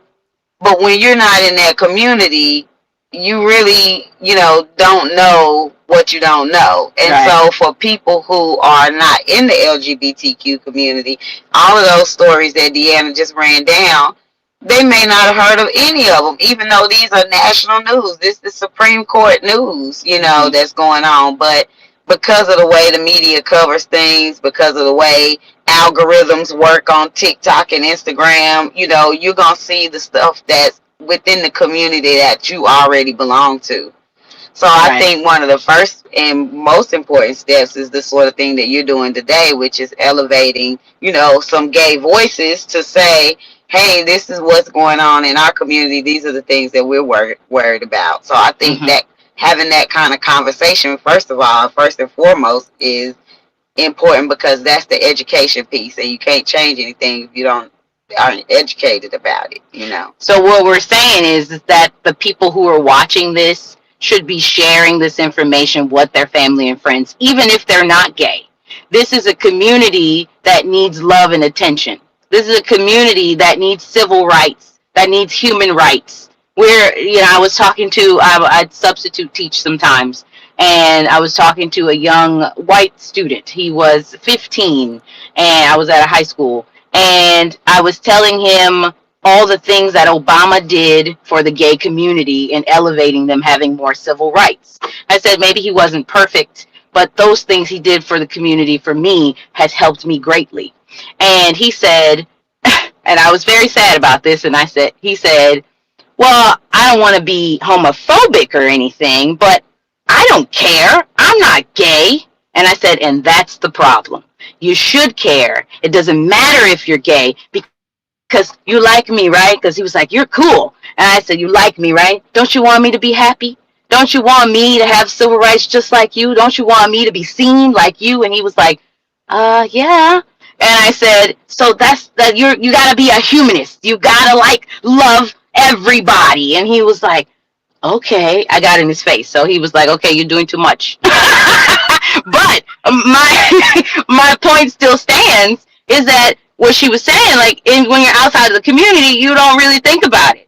And so I'm asking the people on this program right now to go to all their family and friends, even if they're not gay, say, hey, they are going for the trans people in the military, and some of them trans people, they be fighting. They be going to do the stuff we don't want to do. They pick up the gun and they shoot the people for us so we can get our rights over here in the United States. We should care about this. And so first and foremost is education to everybody around you, friends, family, co-workers, people you in line with, because I do that. I just talk to people who I'm in line with at the Church of Chicken. I say, hey, gay people under attack, like the chickens. I just related to anything. They'll be like, what? And I'm like, yeah. And then it stays in their head, though. They want... Okay, I'm going to be quiet. But my point is our point is that we should be sharing this information. That's like the first thing we can do as humanists is to start discussing stuff and start getting people to care. I always talk to Candace about shared values. Always talk to people in shared values. Don't argue with them. Don't be like, oh, well, people going to hell if they're gay. Okay, yeah, that's great. Whatever. Let's talk about the values. It's great. Because I don't believe in hell anyway. So whatever. But the values should match. So let's talk about our values and let's see where they can align. And then we can show that everybody needs to have the same equal protections, the same love and care when it comes to their identity, their how they see themselves, and so on and so forth. Indeed. So that's the first one. We got more though. What else we got? Well, I was going to ask a question, but that's okay. No, go ahead. One more. I'm gonna say the next thing you can do as a humanist is there are a lot of organizations right now that are fighting all these executive orders, that the legality of these executive orders. Like every other organization is fighting Trump. The gay people are also fighting Trump to say this is not cool and this is also illegal.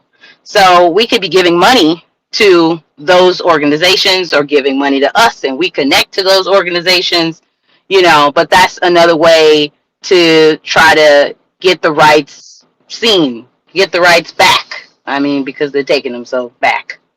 So those are two things we can do as humanists. We'll go with your question now. Thank you, Deana, and thank you, Candace, for the back to you, Cynthia. Thank you so much. We have too much fun. We do. You guys. So I know that, I want to say, folk who are now secular, who have come out of let's say very fundamentalist Christian backgrounds, have been fed a lot of malarkey concerning, gay folk. And there's people in the LGBTQIA plus community at whole. And we find ourselves not only deconstructing our belief systems, but we're also deconstructing some of the other things that we were told to, marginalize other groups. And I think that, one of the things that, especially in the Black community, of course, we have a large misogyny issue. We have, a huge issue even, with othering when it comes to gender. And we have also a very big problem when it comes to homophobia. And a lot of it has been driven by belief systems in church, because we're still one of the largest communities that happens to be Christian in the United States. So like for the ones who happen to find ourselves on this side now, and we have, you know, really said, you know what, a lot of the stuff that we were told about, you know, queer folk is a bunch of bull, and we support you now. And but you know, but may have still a disconnect on how to do that. I know that you talked about some of the other ways, but you know, but how can like us who happen to just be allies, who may not necessarily be completely in the queer community or even the Black queer community, can, you know, support, you know, queer rights, you know, trans folk, gay folk, you know, people who happen, you know, to be marginalized, who even look like us because they have a double whammy of being Black and queer. What else could we do to support besides money's always a thing for different organizations, things like the Trevor Project. They deal with like teen suicide. And there's a bunch of other charities that do stuff like that. You know, just give resources to young people who are on the brink. I think showing up is a thing. You know, showing up to pride. I was just about to say, showing up to pride. Showing up to pride events, showing up to demonstrations, showing up to marches, that sort of stuff that centers LGBTQ people, LGBTQ issues, LGBTQ concerns. You know, show up. Even if you're just an ally. Like, my sister is a major LGBTQ ally. She shows goes up for to everything. all the prides. Like, you all the way would think that she was a lesbian. And with the you know, the intensity of excitement that she participates. But she's straight as an arrow. And people have asked, is she gay? Yeah. Is she a lesbian? And we're like, no. And they're like, wow. It's because she's always at everything. Right. She invites us to stuff. We're like, we didn't know that was going on. She is always telling us about stuff that's going on college campuses. Events go on. A lot of times colleges have events. You know, the local pride community center. Like, most major cities. They have a lot of the what is it? It's called. So every city has like a pride like a center.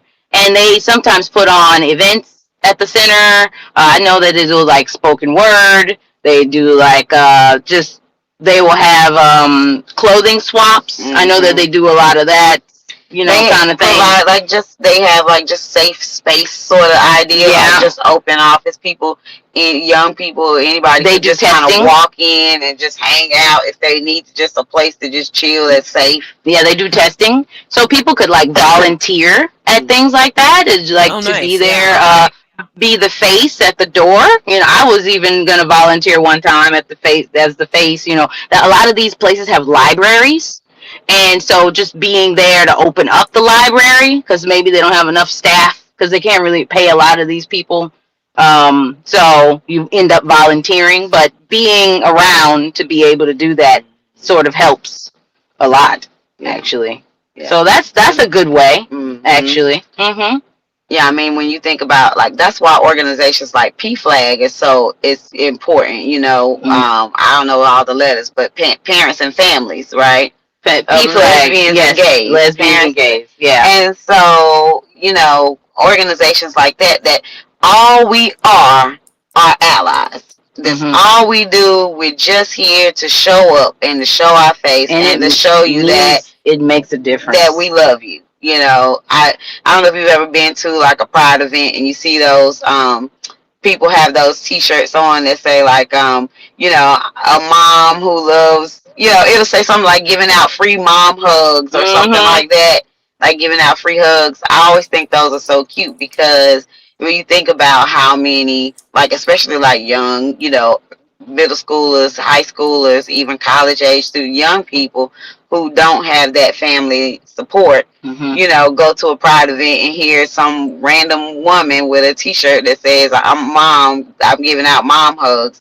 Like, those things seem like nothing major, but you just never know who you're going to touch, when you're going to touch them, in what way you're going to touch them. So for me, the show up is a big important step one. Yeah, I was gonna say that mom thing is super, super important, because like even you can have a supportive parent that's like, I love my kid no matter what, but still they don't fully support the gayness in you.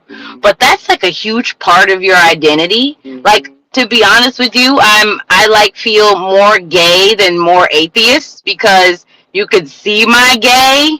I have to tell you I'm an atheist. I have to tell you I don't believe in God. But when you see the beard, you know something's a little off. That's a little gay. You a little gay. So you just a little gay.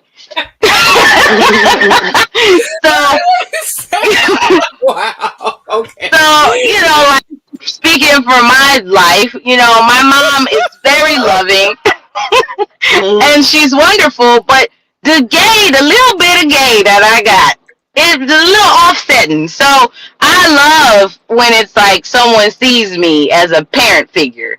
I be like, you could be my mom. I mean, I do got a mom. She cool. But you could be my mom too, because you're going to hug me. So it does make a difference. She fell out the chair. It's because I'm only a little gay. That's why. Right. Yes. Just a little bit.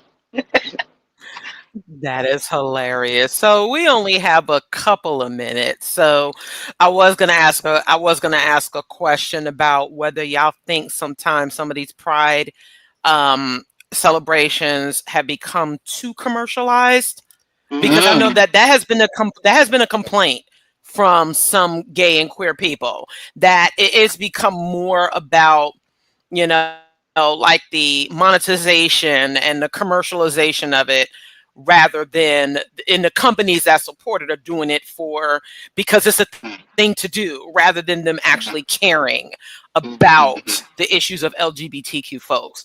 So do you think that, real quick, do you think that it is sometimes it gets a little too commercial, and how can that be addressed?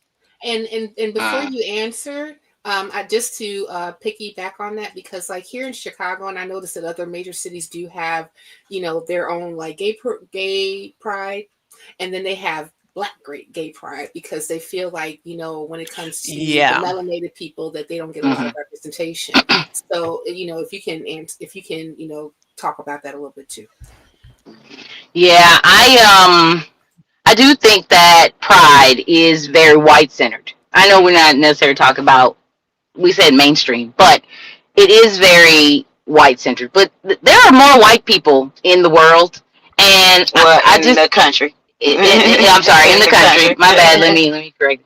In the country, and so, you know, I'm not saying that is right. I'm just saying that there's just gonna, if more of them are doing it, then they're gonna put more of their stuff in the forefront. You know, so I do think having a Black pride is important. Candace and I go to regular pride and we go to Black pride, because Black pride is going to offer us a set of things that we don't get at the white pride. You know, and we don't call it white pride, we just call it pride. We just call it pride, but we're going to get a different set of affirming, a different experience over there. It's just different. As far as it being, I do think that a lot of these companies are just there to get the gay dollar. Let me say that, the gay dollar, because there's banks there, and I'm like, do you really care about me and my money? No, you just need another like client. And so I just think I steer away from those things. I go to the things that feel more authentic, like, because they have a lot of like independent vendors at Pride. So they'll make like, you know, jewelry or something like that. They'll make the ties, the tie-dyes, the things, I don't know, that's something I want to buy. Anyway, going back to what you're saying. So there's a lot of independent people that I think we should support. And so I think it's okay. You just got to steer clear. You got to use your skepticism, which is what we all should be first, skeptics, right? In discerning, like, you're just here for, like, the people. You're not here for us, the gay people. You're just here for the money. So I do agree with the people who say that, but I do think we can navigate it, and that's how we navigate it. We say, oh, no, I know you're not for real. But there are, like, people who are genuinely there for the uplifting of gay people. Did you want to add anything? Yeah, I was just gonna say, I like money, so I'm the type of person where if you spending money if you putting your money where your mouth is, spend your money. I'm not gonna tell, PNC Bank was there not to donate money to the Pride because it's become too commercialized. I understand the concern. You don't want them colonizing the space, but they did put money into Pride because as a vendor, you got to pay like up to $750 per little booth. So they put money into the Pride, and that Pride is going to put on events later in the future for the community. So okay, I'm sorry. So just the like I said, I can understand that it's a catch-22, but at the same time, that financial investment is important. She like money. She said it. She do. She tell me every day. I mean, we we do. We like it. We need it, and that is why we need people to continue to donate and support BN's work as well. So thank you both very much. Continue to enjoy your time in NOLA. I'm overdue for a trip there, but we are looking forward to seeing you both very soon in the very near future. We're going to see each other a few times this summer and on the cruise in November. So yeah, we got a lot of events coming up this summer. So thank y'all very much for being on. Yeah, and we will chat with y'all soon. Y'all take care. Love you guys. Yes. Mandisa. All right. Hey, Mandisa. We got donations. Woohoo!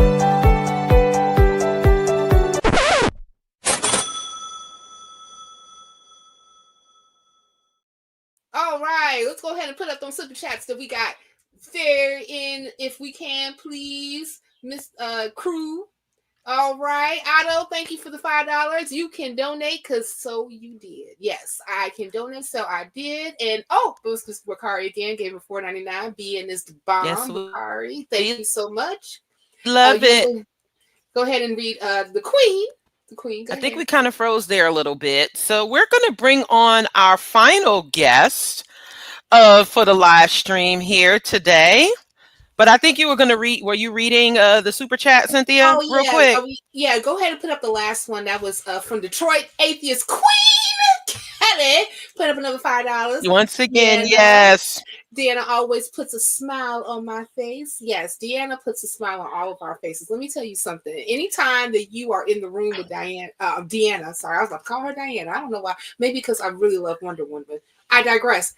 You are in for a laugh, for a treat, your life. Listen, you will be on the floor before the night is over. Anytime you are with Deana, trust and believe. Yes, and we got our final guest who is gearing up. We see him in the background. He's doing his LL. I'm gonna knock you out. We got coming to the stage to close us out. Mikey Famine, who is a St. Louis native but a Chicago resident. Mikey is a musician, husband, father, and political social podcaster. He has recorded over 1,000 episodes and over a half dozen shows on his Ben podcast network, Deconversion Stories with Neil, the 604 Atheist, and his gaming channel. Mikey tries to shine a light on the intersection between race, religion, and politics. Welcome, Mikey! Let me be vulnerable with y'all. Do it. I'm sweating from playing like that. I'm not in shape. Something cricked. Something is cricked back here now. Something is cricked, and I'm sweating. The show has to end. I have to go to the hospital. I can't be doing this much physical activity. I can't do it. I hurt myself, and now we have to end. Goodbye, everyone. No, Mikey. We're just going to DoorDash you some lidocaine. Okay, that's what we're going to do. Jack was right. I got to put some icy hot on that thing. I'm over here. Oh my goodness. How y'all doing? We good, fam. How you No, doing? we- Yo, y'all see? Oh, you hear? I did that 23andMe. I had like 69, 72% Nigerian. Uh-oh. About to get that. That's a good ass to have. Ooh. And I'm married already, so I ain't got to worry about being a weirdo. Oh, y'all done messed up. Hilarious. Oh my gosh. Dr. Igwe, we're gonna send another one to you. You know, look for Mikey. We're gonna be on. We're gonna send him on Spirit. Shonde K. I'm gonna have to pray over that. I'm gonna have to pray.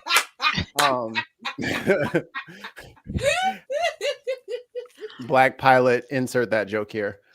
Whether it's Igbo or Yoruba, I need a Nigerian connection. That's my goal for 2025. Is I need to learn one of the 47 plus languages spoken in Nigeria, which is just rude. I mean, if every state had a language in America, you would be like, y'all are getting offensive. Nigeria does this to the diaspora on purpose. They don't want us to come back, but I'm learning one of them, and y'all can't stop me because might be coming back. Well, a nice thing about Nigeria is that the national language is English, so that's a good thing. No, but no, I know, I'm not but going to speak. You're not gonna speak the colonizer language. Nah, I'm teaching my baby Igbo. Oh, okay. You see, if y'all notice behind me, scrolling very fast, you could tell what the hell it is because I realized the slow one was weird. Too many awkward frames.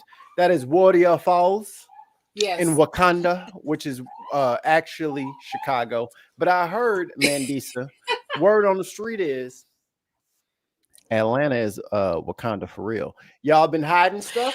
I don't know. I mean, it is a chocolate city. Cynthia, did you? I mean, I've been here for. I mean, it's. I mean, well, I put it this way. I put it this way, Mikey. I've been down to Atlanta a few times, and I got the promised land. Yes. Yeah, the promised land, and I got a few family that live in Atlanta themselves. You know, Hotlanta, and one when I went, it was hot. Two, the traffic is ridiculous. I thought 290 was bad. I thought 290 was bad.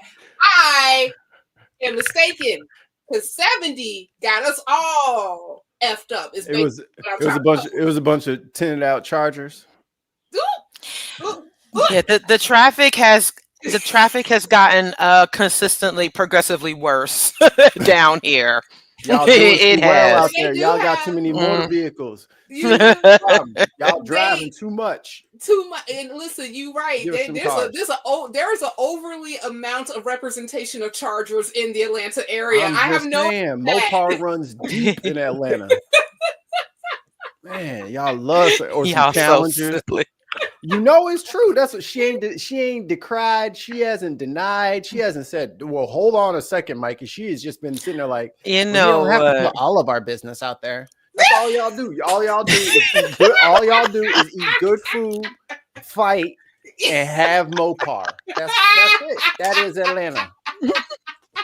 Don't forget the strip clubs, Mikey. Yeah. Y'all do be well. That's where all the good food is. Well, yeah. That's not their fault. It's I don't know. It's just wings. Fry. Atlanta's a wing town. But you know, I've had like some fried fish. They'll fry the hell out of some wings down here. Make you want to slap your mama. Just want to say like, bam! Like, watch out there now. You know, and they be abusing parental units. See, that ain't, and they just leave us out of everything.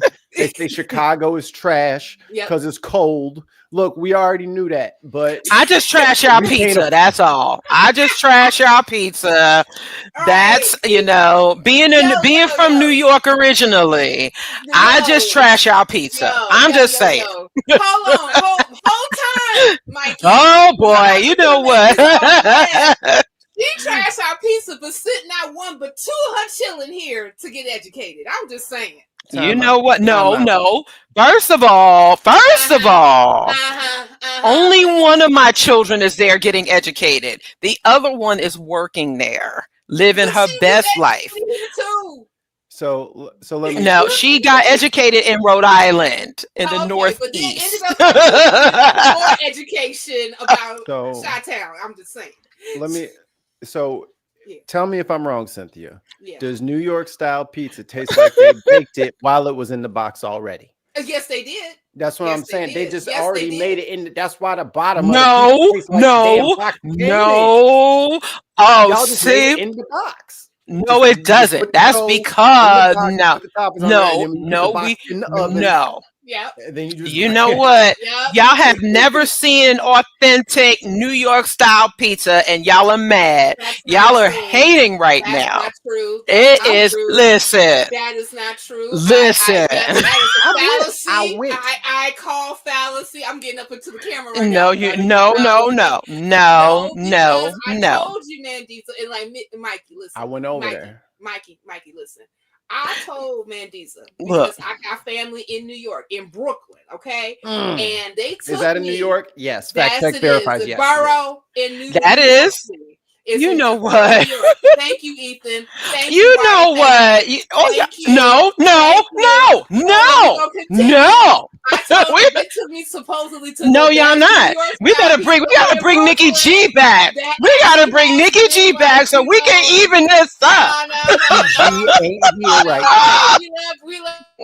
You know what? No, I said they sent me to. We're jumping you. Right, we really are. If I wanted cake, I would get cake, or I would eat a lasagna. I would not eat Chicago pizza. I'm just saying. I'm just saying. That's what we're saying. It's what we taste good. Listen. No, it doesn't. No. And the question, listen, I said, Dr. Igwe, don't get on me, but Mikey brought it up. I said, what is this? What is this?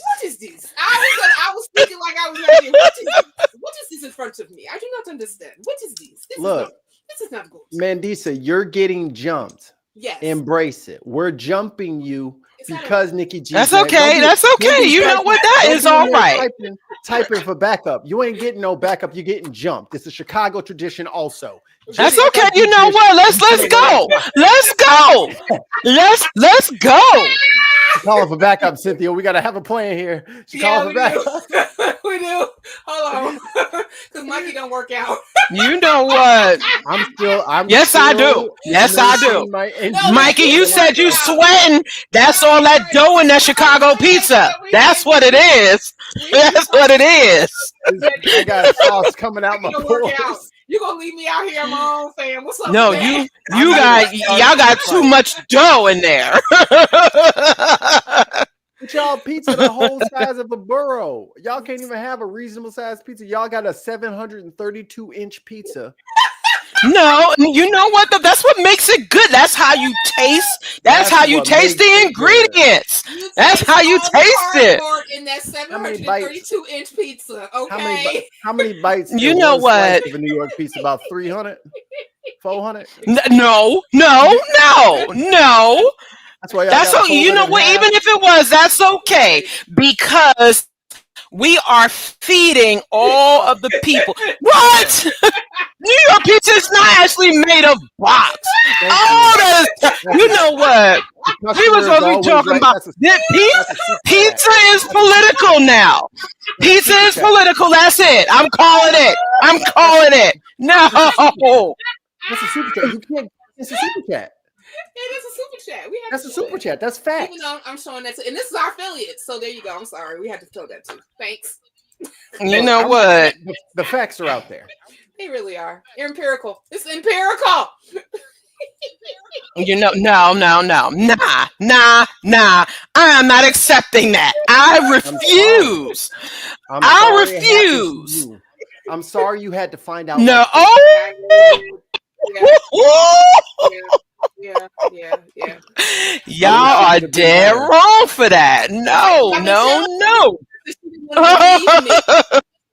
She didn't want to believe me. I even decided to give No, because I don't believe you. I don't believe you. You can bring y'all might be jumping me right now, but y'all still need more people. Y'all still need more people here. Nah. No. Not enough. Mikey and Mario, listen. When we were in Washington D.C., there was a New York pizzeria in Washington D.C. Ghost town. That's the problem. It's a pizzeria. It's a New York pizzeria in D.C. But there's New I'm York, sorry. listen, No, I'm not sorry. All over the world. So it's a thing. But check this out. Listen, I just said, okay, I was going to go ahead. Oh, Kelly is dead wrong for this. You know what? Oh my gosh. And then I ate the pizza and I was like, this is whatever. This is exactly what I thought it was. It tasted like cardboard. I said, Mandisa, how it tastes? She said, it tastes good. They don't know no better. But it tastes pretty good. You know what? No. You know what? No. It was decent. Cynthia just has bad taste buds, just like you, Mikey. I mean, my goodness. Y'all just got some bad taste buds right now. Listen. That's up to me. Like, who you gonna believe, me or your lying eyes? That's what that's up there with. Come on now. She gaslighting. You know how New Yorkers like to do. New Yorkers like to gaslight. They say you don't even know what. Like they get all apologetic. They start talking about what the definition of a pizza is. Your pizza's not pizza now. No, it is, and it's guess what? New York is the original. New York pizza is the original. It's the OG. It's the OG pizza. It's not supposed to have all them carbs in it. It's actually in Italy. That is the OG pizza, okay? Yeah, they're not eating no margarita pizza, where it's just like Neapolitan, none of that. Little like mozzarella and some sauce. They're not doing that. Y'all just want to eat lasagna. Y'all have something called lasagna and cake already, but that's Chicago style pizza, and y'all standing on that. I mean, I'm just saying. No, it's not. No. She keeps Cynthia. She keeps attacking the carbs while also admitting that it's cold as hell up here. Yes. So what do you want us to do? We need to stay warm in the winter. We need the cold. Okay, we have to insulate our entire human body every year. I don't think you can do that in many other ways. There are many other great Chicago foods, like y'all hot dogs and stuff. Just not that pizza.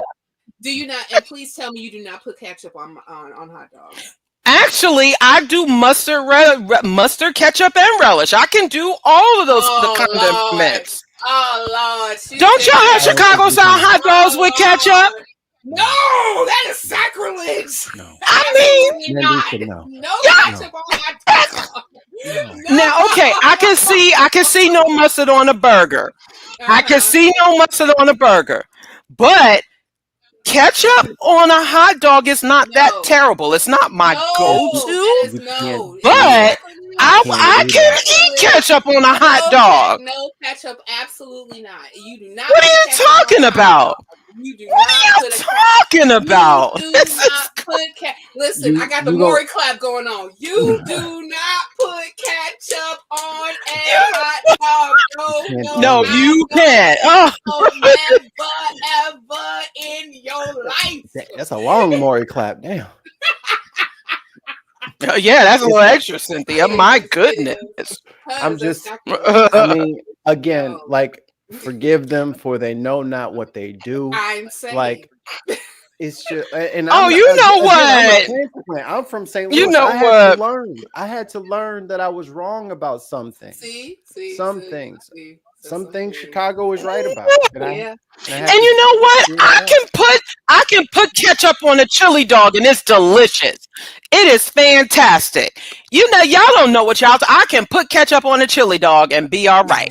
You know what? Y'all don't have to highlight that. Y'all don't have to highlight that. That's ridiculous. Yes, thank you, theoretically. There is nothing wrong with putting ketchup Theo, on a hot dog. Theoretically, we're Nothing. Gonna pray for you. We're gonna pray for you, okay? Absolutely, but they're pizza. Everybody, there is something wrong with Chicago style pizza. Everybody agreeing with Mandisa. Just I want to let you know I got a box. Whatever. I'm putting all on the list of untrusteds. Okay, you're all going into a database. You know what? Agreeing with Mandisa. Oh, who likes to eat cardboard pizza, admittedly, and will also violate. You know what?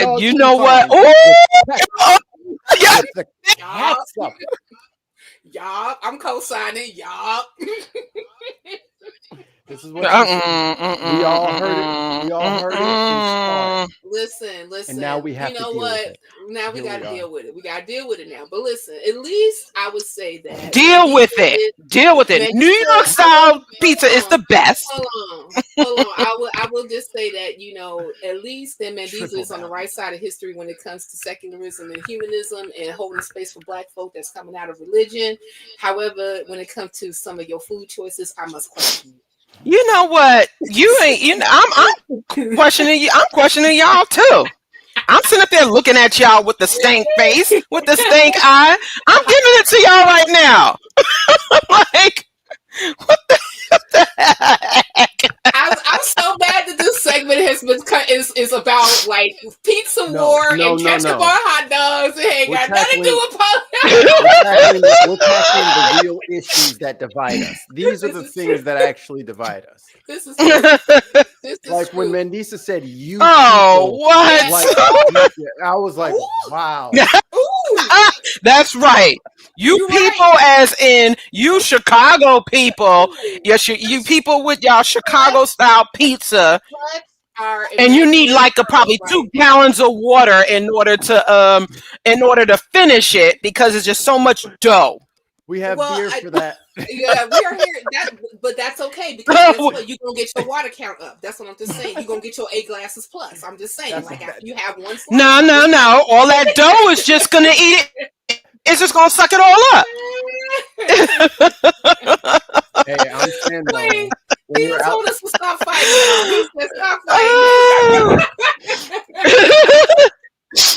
But the Italians came to New York first and brought pizza. They didn't stay though, did they? The community is quite large. They didn't stay over there. They came over here. But I'm just saying. But no, okay, I take that back. Well, Al Capone. And then it was also the Irish Mafia. Well, he's from Brooklyn. He was from Brooklyn originally. Yes. Originally from Brooklyn. Yes, and then we also had the Irish gang. We also had the Irish gangs. We had, and then we ended up. And, you know, well, Chicago's a gang. We've been a gang for a very long time. Listen, that's what happens when you have so many people. Corruption just kind of sprouts. It does in Chicago. Listen, you know why we actually, you know, some people thought that because they call us the Windy City because it's windy here, and it is. But that's not why we were called the Windy City. We were called the Windy City. Why is that? We were called the Windy City by a journalist because all of our politicians are full of wind. Yes. It's the corruption. Yeah.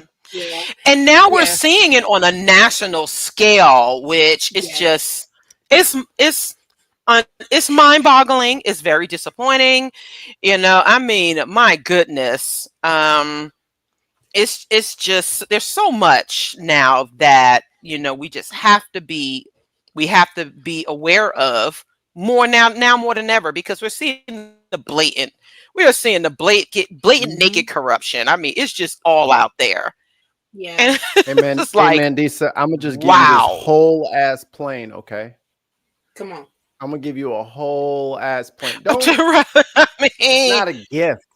It's not a gift. I'm just giving you a plane. See Are you giving it to me for? You know, you're not giving it to me. You're giving it to BN. You know, it's gonna be for BN. And once I'm no longer the president, it's going to be the BN library. And you know, I'm gonna have members pay for it for the rest of my. Let me not say that because we're totally joking, right? But I'm just saying, just the just the absolute like really like in your Yeah. face. just a right in the face. just a rationale behind that. It's like, are you serious? As Eddie Murphy Like, y'all are said in serious Coming- about this. As Eddie Murphy said in Coming to America, yes, in the face. Yes, it is. It is in the face. Listen. Oh, how about this? How about I'm just going to create an entire cryptocurrency right before I take office so that it can take off and me and my family can make money off of it. I'm going to make money off of it. While I'm But while I'm in office, Mhm. but say, but my kids is running this, so it ain't me. But Hunter Biden's laptop, Mm. he might have had Right. nudie pictures and Hillary's on there. emails. And Hillary's emails. And don't forget ooh. about the little children that was in the basement of the of pizzeria. the New York pizza place. Of the New York pizzeria that ain't The had one no Oh basement. no, y'all did. style. That ain't had no basement.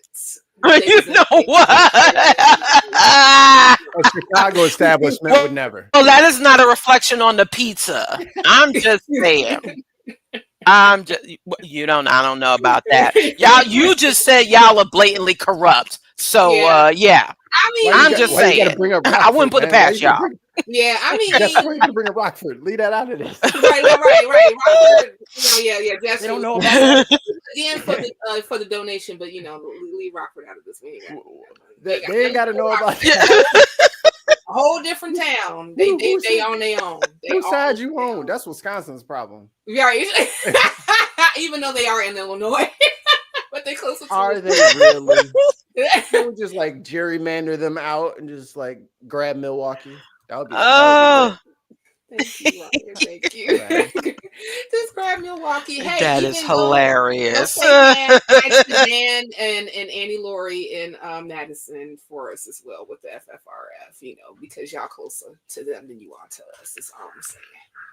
Well, if I can do a little shameless plugging.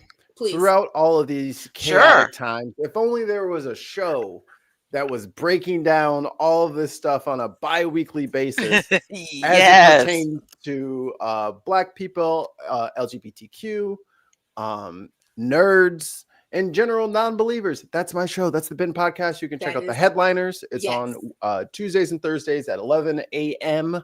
So it's like your midday thing, and then like the clips usually come out the day after. So when all of these BS things happen, we will explain it to you. Like when he started showing footage of white crosses along the side of the road and these people pulled over to the side, I went and found the footage, and I went and found the footage on the ground of the guy doing an interview of the event in progress.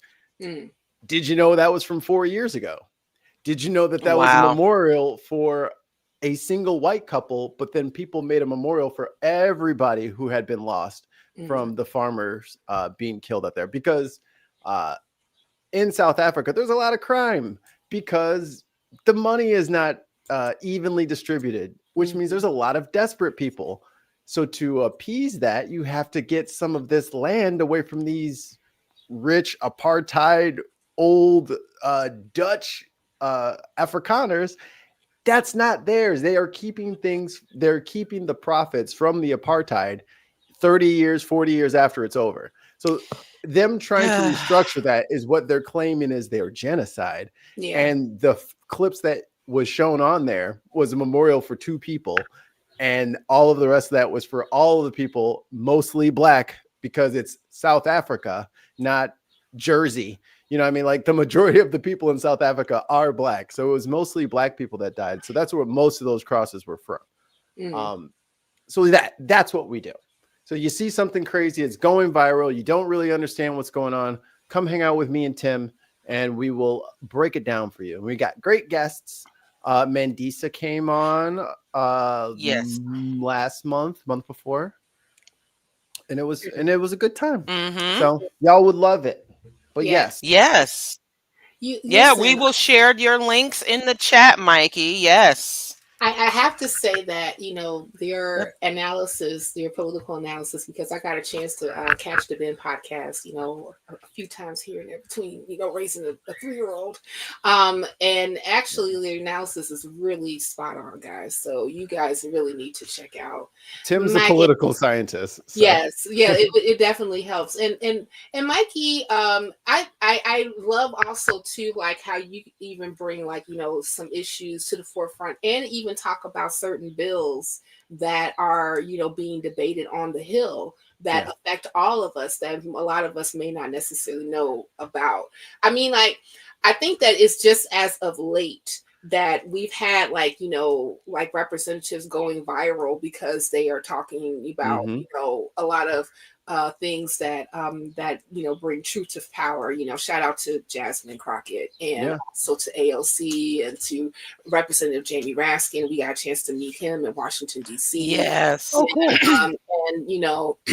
And some of the others that are on the Hill, Ayanna Pressley.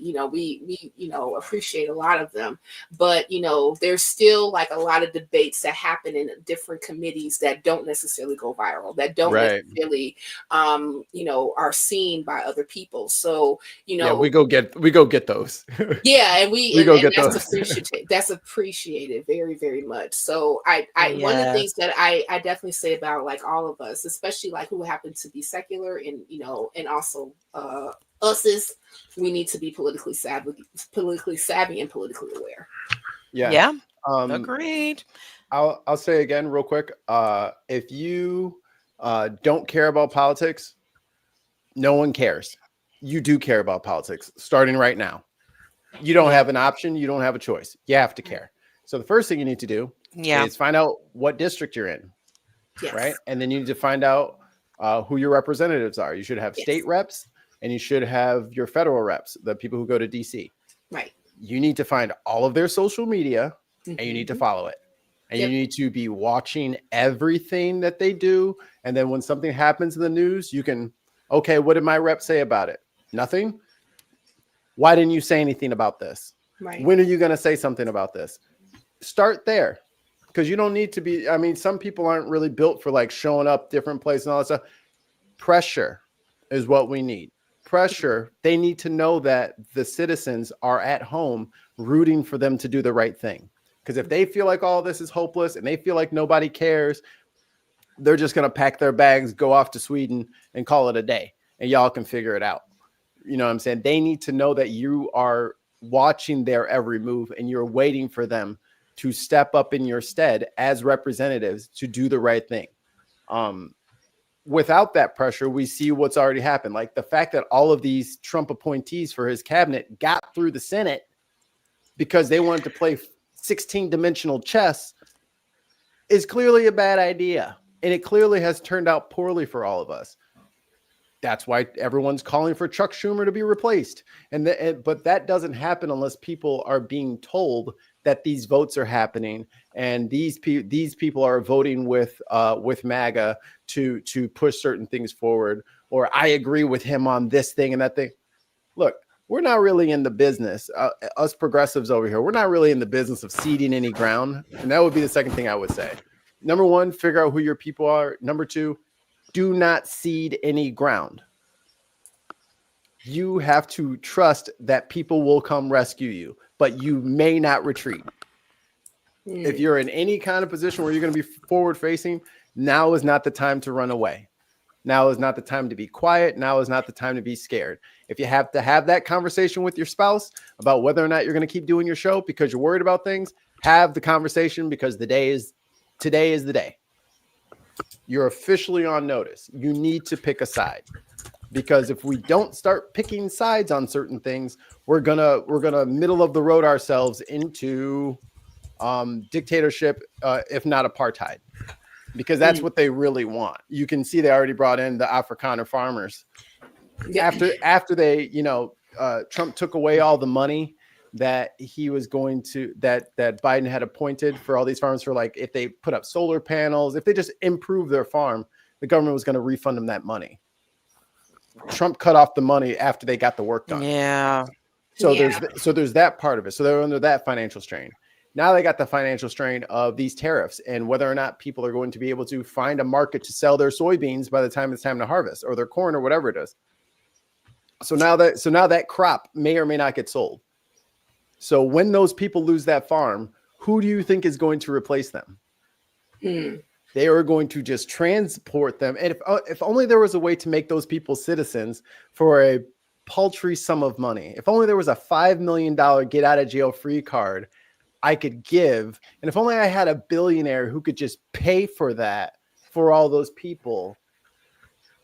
Again, if you don't care about politics, you actually do care about politics, because I know you don't like that. And I know you think that's wrong. Yeah. So if you want to stop stuff like that happening, you first got to know about it. And then you got to know how to get to your people and apply that pressure that is needed. Because I think if and when we have these midterms, there is going to be a seismic shift, not of just all the Republicans who supported cutting all the Medicare and Medicaid and getting rid of SNAP, food benefits and all this stuff. Like, aside from all that, all of this extrajudicial, like extra legal stuff that he's trying to pull off has to have an effect.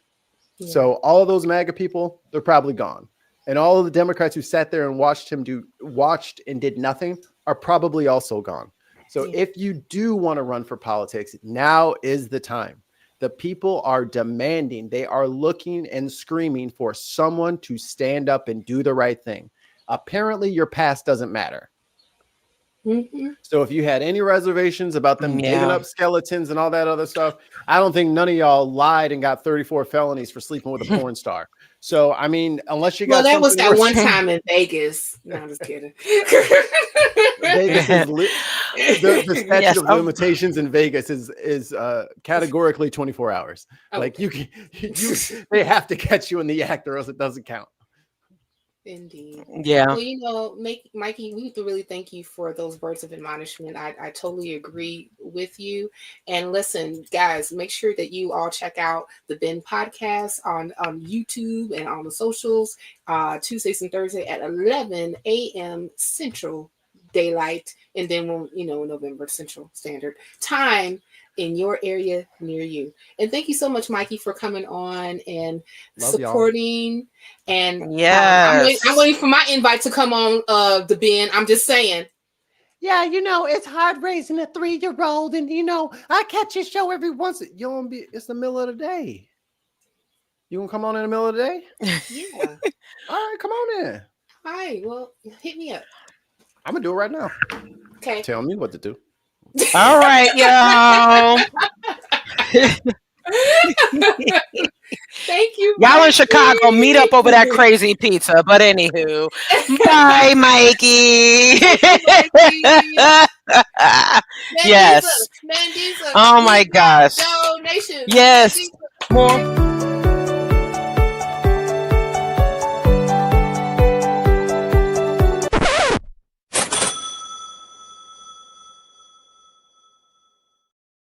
Thank you, everybody, for giving donations on Superchat. You all crew want to go ahead and bring those up. Gesture $5. Thank vendors. Yes. So the. Okay. I'll read this one. You get next one. Vendors pulled out of Pride this year, so it is fine. We see them. The fakes will ever out themselves, but often the reps who show up care. Thank you, Gesture, for the $5. Yes. And thank you to Candace for the $19.99 super chat. Love to my being family. Thank you so much, Candace. I work this. Yes, this is Gesture. We can show that one real quick. Yeah, we can show this next one real quick. Yeah, he was too. I'm not going to read that. It is out of my box. You are right. Thank you for the $2. No. I'm not reading this next one. You can read that one. Chicago pizza is better than New York style pizza, hands down. New York pizza tastes like cardboard. Thank you. Whatever. Okay, Jessica, you can go ahead and read that one. You can read that one. All right, yeah. So thank you, Jessica, for the $5 super chat. The OG pizza was a flatbread that no one even knows how to make anymore because it wasn't the best. Stop this myth that OG is the best. It's religious. No. No.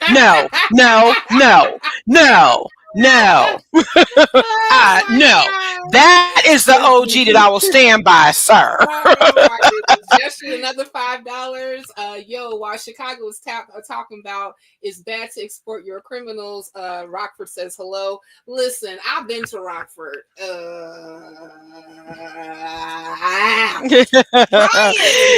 Yes. Here's a Thank you. tied to my atheist cult family. Thank you so much. And Jester said, I wish you would have left us out of your crime problem. No, sorry, Jester, because here's the thing. We have a crime problem in the entire United States of America. I know that we love the right loves to be like, well, what about Chicago? There's always and I was like, okay, but what about all those southern areas that is shooting up schools? And most of them are a lot of the mass shootings do happen in the South. So yeah, that is very true. Yeah. So what of that? Thank you. Yeah. Appreciate Jester for your other $5. But all right, y'all, we are going to stop here. We've been on for the last 4 hours. We appreciate each and every one of you that supported our live stream. Again, you can donate via donate via the replay. The live stream link will be open, and you can also still send a super chat, and also donate through the website. We appreciate everyone who donated there as well. All of it helps. So that concludes the Be In Spring Live. This is just a kickoff to our spring and summer campaign. You can donate at any time. Please do support. We thank our wonderful special guests for being on today. And once again, thank you to Skeptic Haven and Your Friendly Neighborhood Atheist for co-producing our live stream. Please follow us everywhere on social media. We're on Facebook at Black Nonbelievers. Still X at B Nonbelievers Inc. to be in the intercapitalized. Instagram at B Nonbelievers Inc. We are on Bluesky at bnonbelievers.bsky.social. And of course, we are on Twitter at YouTube at Black Nonbelievers Inc. Blah blah blah. It's been a few hours. So yes, and remember, please do like, share, subscribe. Our channel is monetized. Those super chats help a lot. And again, you can, I cannot emphasize donating enough. Please do become an official member. Please attend BNCCon. Please attend the Ark Encounter protest, NanoCon, the American Humanist Association, and the Secular Student Alliances Conference this spring and summer. And the fall, CCon is in the fall. And if you would like to purchase your BN swag, you can do so at our online store. The link was shared in the chat. And thank you, Cynthia, for being the co-host and co-producer. This was a fantastic live stream. We appreciate everything. And again, if you didn't think enough people were on the live, share it out. Encourage your folks to support our work, because as you can see, we have a lot ahead of us. We have some wonderful partners in this movement, and they all need your support, and so do we. So thank you all very, very much.